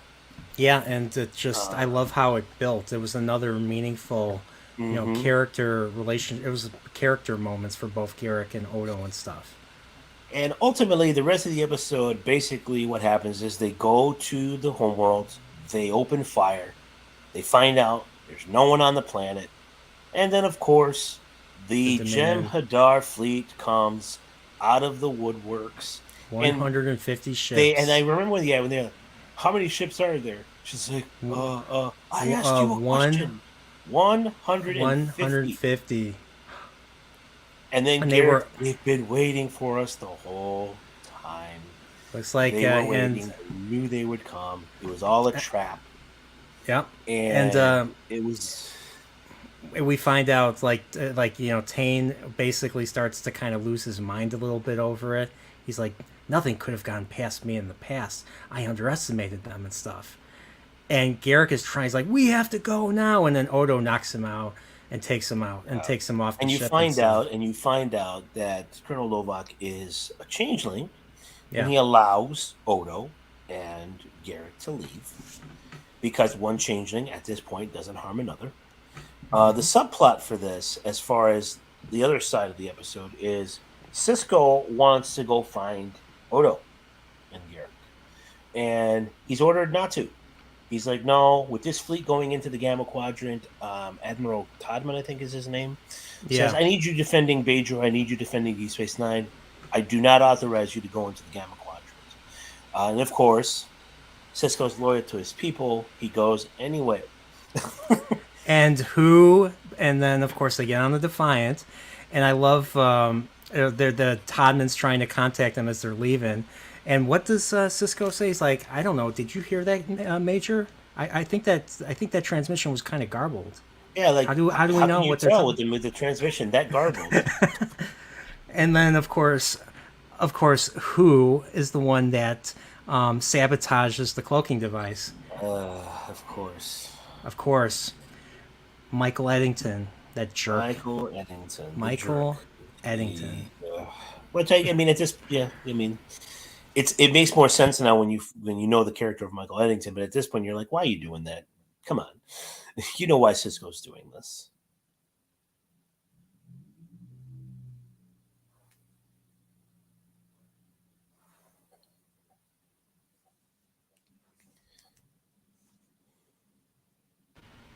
Sorry. And Cisco's like, tells Eddington, he's like, hey, I'd avoid the chief if I were you. Yeah. But we need you here, so we're not going to put you in the brig or anything, but I'd stay out of the chief's way. Yeah, so I mean, so even that part of the story was still good too. So I mean, it was, and ultimately they do escape, and while they're about to get destroyed, the Defiant decloaks and is able to rescue them. And that was an awesome shot. Like they're shooting, they're taking. They took out like I think 8 or 9 ships. They take out a bunch of ships. They rescue Odo and Garak from the runabout. The runabout gets destroyed, and then they blast their way out. I love that shot of them blasting their way. They like wait until they're right up against them. It's like we're going to be singed. Well, not as singed as they're going to be. That was great. That whole scene is great. They take out a bunch of ships, and then they leave. They leave the system, and they're not pursued. Yeah, they're not. The Jem'Hadar don't go after them, don't go to destroy them, and that just tells you their mission was to destroy this fleet. We find out. So we find out that from Colonel Lovak that Tane was actually the originator of the plan. It wasn't originally manipulated by the Dominion, but the Dominion got wind of it pretty quickly. And they made sure to make this come to pass. They made sure it happened, so that because they said both the Tal Shiar and the Obsidian Order are efficient organizations. And now we just took them out. The only two left really in the Alpha Quadrant are the Klingons and the Federation. Yeah, are the last two pieces after this. So it was very important, for the plot. And I love the way the episode ends, where Garak is in his shop.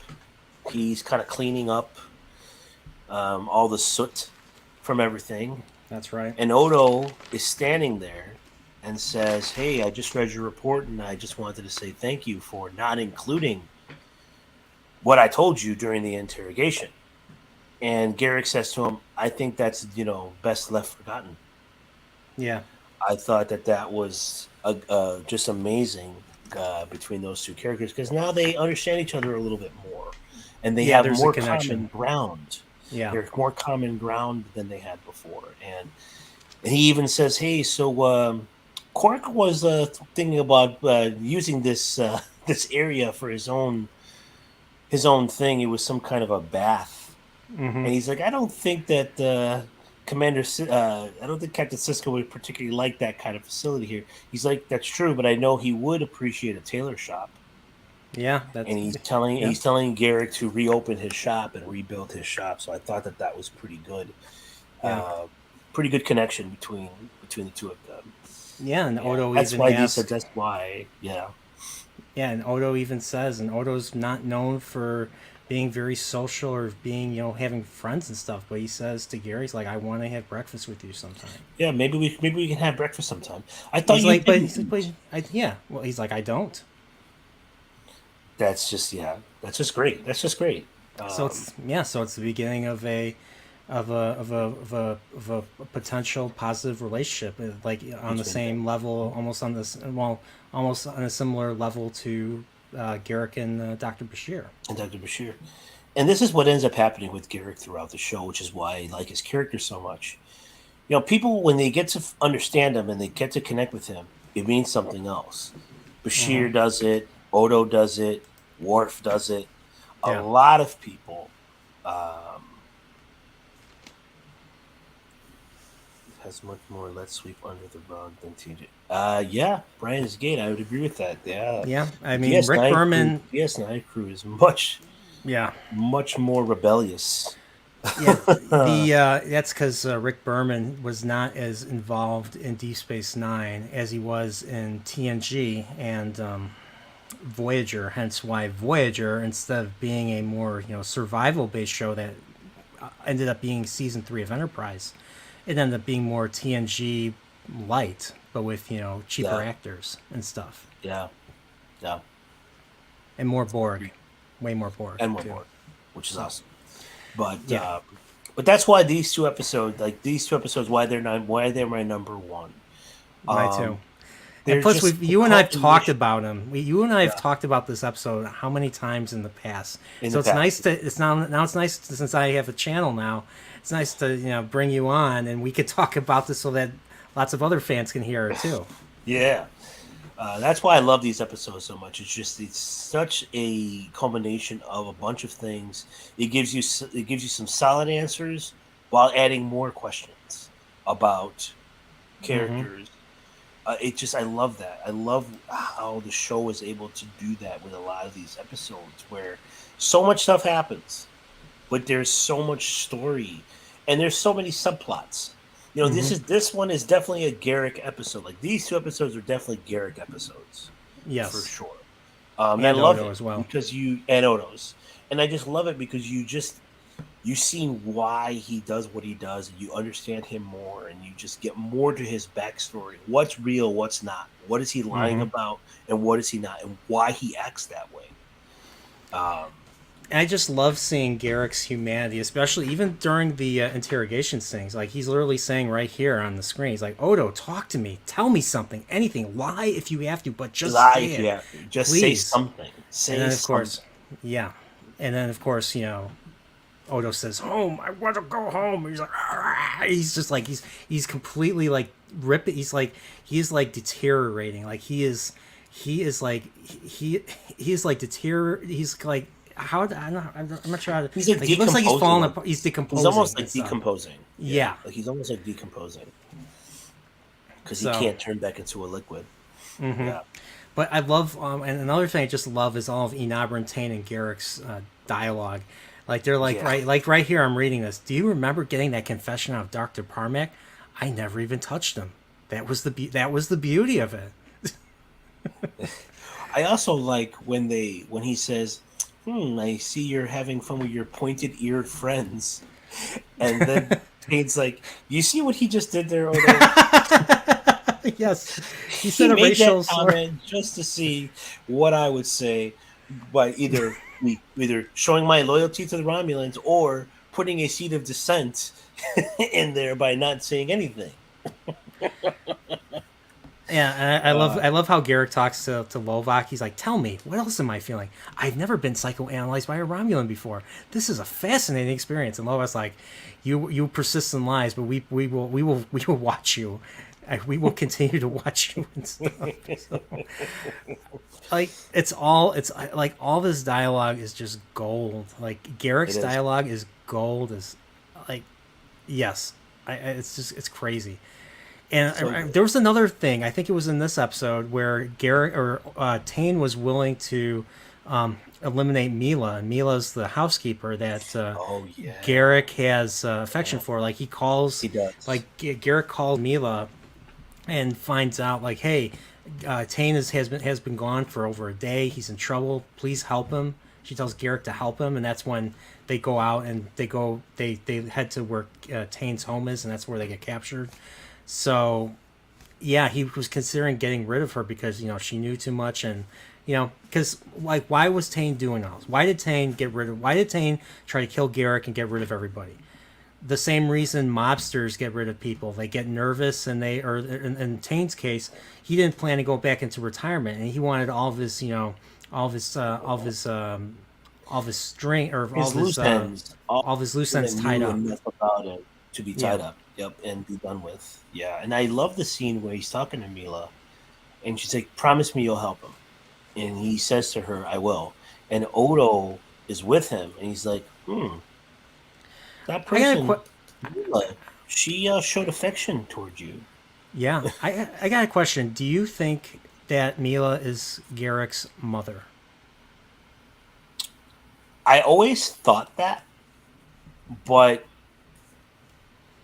they never really mentioned. I thought so. Like, I thought that was his mother. But when she's talking about it with him, I don't know if that's that kind of relationship, the mother husband, or like the wife husband type of thing. But I did always suspect that Mila was his mother. Yes. So by the time season 7 happens and they're hiding on Cardassia and the Dominion murders her and throws her down the stairs, I was like, oh no, not Mila. Right. Remember that? It was, yeah. It makes it a much more impactful scene too with that. And then I always suspected that she was. Wasn't it like right after that they go for Cardassia, and Garrick's like for Cardassia and stuff? Or is that later? Yeah, I forget. Like right, I forget. No, I think that's later in that. Yeah, I think that's like not right after that, but later on in that same episode series, like the series of episodes. Yeah. So the show. Yeah. But yeah, these episodes were. I mean, I loved. Garrick doing the interrogating and all that, and them going into the Gamma Quadrant. Yeah. It started just with improbable cause. Started with just a simple bombing and a case, like someone's trying to kill Garrick, and then it just blows up into a fleet, full-fledged invasion, conspiracy, invasion, everything, which is so awesome. And I love that. I love that scene in the cave where Odo is meeting his Cardassian contact. I don't know if you've ever seen the movie All the President's Men, where Woodward, Robert Redford plays Woodward, Bob Woodward, and he goes to the parking garage. We don't see Deep Throat's face, but Deep Throat is the informant in the Nixon administration. It kind of made me think of that because you don't see who this Cardassian is. But I think it's funny. I don't know what you think, but I think that Cardassian that was in that scene is the same actor that plays Ikatika in the Dominion internment camp. And of course, he's played a whole bunch of other roles in Star Trek. He was the murderer alien in Suspicions, and of course, he was the tactical officer in Descent Part 2 when Beverly Crusher's commanding the ship. That what I'm talking about now? I think it's the same guy. I think that is the same. Yes, I think so. I think you're right. And of course, he's the voice of Skullface in Metal Gear Solid 5. Of course. Pain. So. But yeah, so I love that scene, and these were these two parters, like it was they came out at the end of season 3. So when I'd be watching season 3 in order, I'd be like, oh come on, when I get to Improbable Cause and the Dice Cast, because these are awesome. Right. Awesome. They're so amazing. And I remember when I first watched them. When they first aired, my mind was blown when I first watched these. Yeah, me too. I mean, I'll be honest. I could not catch all of Deep Space Nine, but when season 5 Voyager was coming out, I was watching that show consistently already because it was on consistently. It was on every Wednesday night, 8 p.m. on UPN. DS9 was different because DS9 was on WGN, and you've watched WGN. It'd be interrupted for a baseball game or a Cubs game or something. Yeah, and I think during that time you would watch Deep Space Nine at really random hours. Very random hour. It was not always at the same time. They were sometimes on Saturday at 1 p.m. Sometimes they were on Sunday at 11 a.m. and stuff. It was weird. Sometimes they were on during the week at Thursday night at 6:30 or something. It's weird, weird ass times. But I did catch some of I did come to catch some of season 7 because season 7 was coming out during season 5 of Voyager. So I saw Right. like the Siege of AR-88 or something. And I'm like, who are these Jem'Hadar? And then Jem'Hadar, yeah. I saw the I saw like bits of the final 10 episodes and stuff. And I didn't know who Dukat was, but I did read the Star Trek Encyclopedia, so I knew who Dukat was. I didn't realize that the Bajoran dude that was with Kai Wynn was Dukat and stuff. So That's all, yeah. So, that, yeah. and then when the DVDs came out, was when I finally started watching. I finally watched the show. Was when the DVDs came out. I think in 2003. So the TNG Yeah, DVDs sounds came right. out in 2002. Remember how expensive those DVDs that those I seasons were? I bought They were like each one. I bought them 150 as they came bucks out. back then. That's what I paid for them. I bought them as they came out. The DS9 DVDs. You know where I used to go? You know where I used to go to buy those DVDs, especially the TNG ones. They had them at Rolling Stones. You know, the CD store Yeah, by the Harlan one by the Irving. hip. Yep, Mhm. yep. That's where I bought the TNG stuff. DS9 I ordered on eBay for the most part. No, I bought them. I bought them They at had them different at places. Best Buy I bought too. them as they came out. Yeah, I bought a lot of them at Best Buy. I bought a few at what's the name of that other store at the time? I can't remember. I bought them kind of everywhere.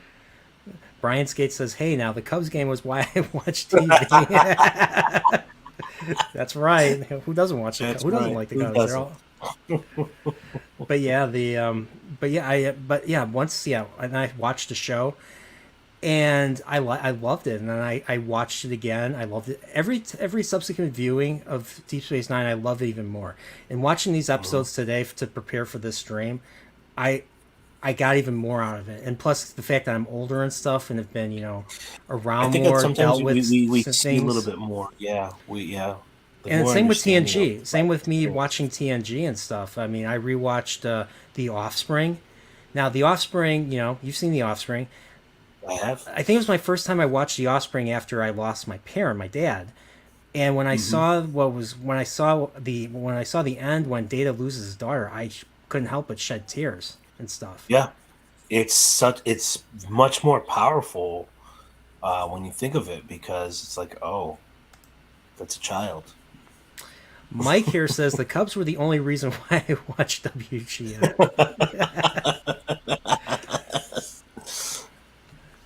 So yeah, you have any final thoughts on Garrick and stuff? I mean, I'm glad that we got to have this discussion. That he's just a character that I connected with very much so on Deep Space Nine, which it being my favorite show means something. But it just that character. Look at him, just so multifaceted, and I love characters like that. And you know, I wish they had. Now I wish they had done more. Um, but you did what you could. You Yeah, did what you could. I mean this But I is thought it was great writing, brilliant character. I'm glad that they allowed the actor Andrew Robinson to really be the character. yeah. I love the fact that it wasn't planned, and then they let him do it because he was so well. It was so well acted by him. I thought that was great. Yeah, I mean the reason why Robinson at that point in his career was struggling to find work and stuff, and him getting the gig for Past Prologue was what allowed him to pay his bills and stuff. And the Right. fact that he put his all into that character and stuff is the reason why they brought him back. And then every episode that Andrew Robinson as Garrick appeared in elevated that episode, in my It opinion. did. And I think Yeah, I know you feel the same way too. I'm sure I do. all you guys in the chat feel the same way too, right? Yeah. And you know So what's also like when I think of Garrick, he was not meant to be like a long character, right? they I were supposed think to back one to off. Worf. I think back to Worf. Yeah. Originally when Michael Dorn was going to be the character of Worf, Worf didn't exist.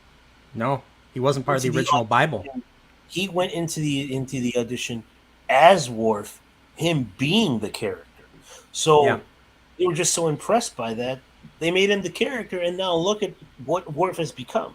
Yeah. So sometimes what you don't, it doesn't necessarily what you plan doesn't always come, and then you get something better, and that's the case that I think of Elim Garak. When I think Hmm. of that, he was not planned, and that's what made him so much better in the long run. I do have a question for you. Do you think Garak could have worked if they would have ever made him, and they didn't do this, but if they ever made him part of the main cast and stuff? I'm going to say no. Okay. I think he was meant to be a secondary character, not main cast. I don't think he has to be in every episode. I think the fact that he's kind of sprinkled throughout the show makes his appearances more meaningful and more impactful. Yeah, I'm not saying I wouldn't have liked too. it. I just don't know if that would have been. I don't know if that would have taken away from the character. I think that him being main cast, I don't think that would have worked necessarily, personally. Yeah, I see what you're getting at. I agree. I actually agree that. Yeah, like the less we see of him, and when we do see him, like when we see him and when he's there, he really, like I said earlier, he really elevates the episode and stuff. You pay a lot more attention when he's in the scene. Yeah, he's a secondary character, but dude, like, yeah. Now, so and he was in a good lot of episodes. I mean, he was in like 30. I think he was in 30 to 35 episodes. 30, I think he was 36 episodes, something like that. And he was pretty much in almost all the important episodes anyway. So you felt like he was part of the main cast, even though he was secondary. The way that he was in the episodes and the way he interacted with the cast, I think was done in such a way where, yeah, I do consider him a very integral part of the main cast, but without being part of the main cast. Yeah, I agree. And I love all the other, I love Dukat. I love Dukat as a semi-regular too, is the more or less the villain. Dukat is a great character, villain, great character. His character goes in a lot of directions on the show. He goes crazy. Yeah, and even Dukat, who is a villain, you still feel for him. You still kind of care about him, even though he's a jerk and stuff. I mean, like, especially because he goes through things too. I mean, he's very ambitious and he's very petty, but he's also very, how would I say it? He does care about the people he cares about and stuff. Now the question is whether they care about him back, like let's say Kara Nerys, for instance. Right. That's a different story. But he has it's like I like his relationship with Sisko. He's like that because like what does Dukat want? Dukat wants his chair back. Dukat wants his station back. That's why at the end of by Inferno's light, he's like, I'm coming. We're coming and we're taking Deep Space Nine back. And I love Sisko's response, like, you're welcome to try. Yeah. And stuff. So yeah. Great stuff. And Mike says here, he says, Andrew Robinson is Garak. I also give kudos to him as someone who suffered from claustrophobia. He was able to overcome it with the makeup process. Oh, I didn't know that. I didn't know he was. Wow, I didn't know that either. And yeah, I did not know that either. And that even makes it even better. So I appreciate that information. Yeah. Thanks for sharing it, Mike. Everybody subscribe to Pacific 414 so I can get some residuals. Just kidding. So I feel I do want to do more DS9 related streams with other people. I know a lot of people think DS9 is their favorite show, and Garius, I really appreciate you coming on. This was thanks for having me on. This was awesome. I felt like, if I'm gonna bring I feel like our conversations should be heard by more people, but by more Star Trek fans and stuff. So yeah, of course. And without further ado, I hear a transmission. Apparently I'm running out of time and something, so I hear a transmission. So let's see what this transmission is. Time is a luxury you don't have, Ah, Admiral. okay. Time is a luxury you don't have, Admiral. So other than that, everybody, if you made it this far and you haven't subscribed, subscribe to the channel, leave a like. And if you like this video, this is episode 5 of, there's 4 other videos I did previously. Trekporeal, top 5 TOS cheesy episodes, top 5 Klingon episodes in the franchise, not including New Trek. The top Voyager episodes, and I think the other one was top Picard related episodes. So those are the episodes I've done. Watch them if you haven't. And other than that, everybody, stay Nerdporeal. May the wings of Nerdporeals carry you. to the next episode of Trekporeal Adventures at the 735. Other than that, live long and prosper.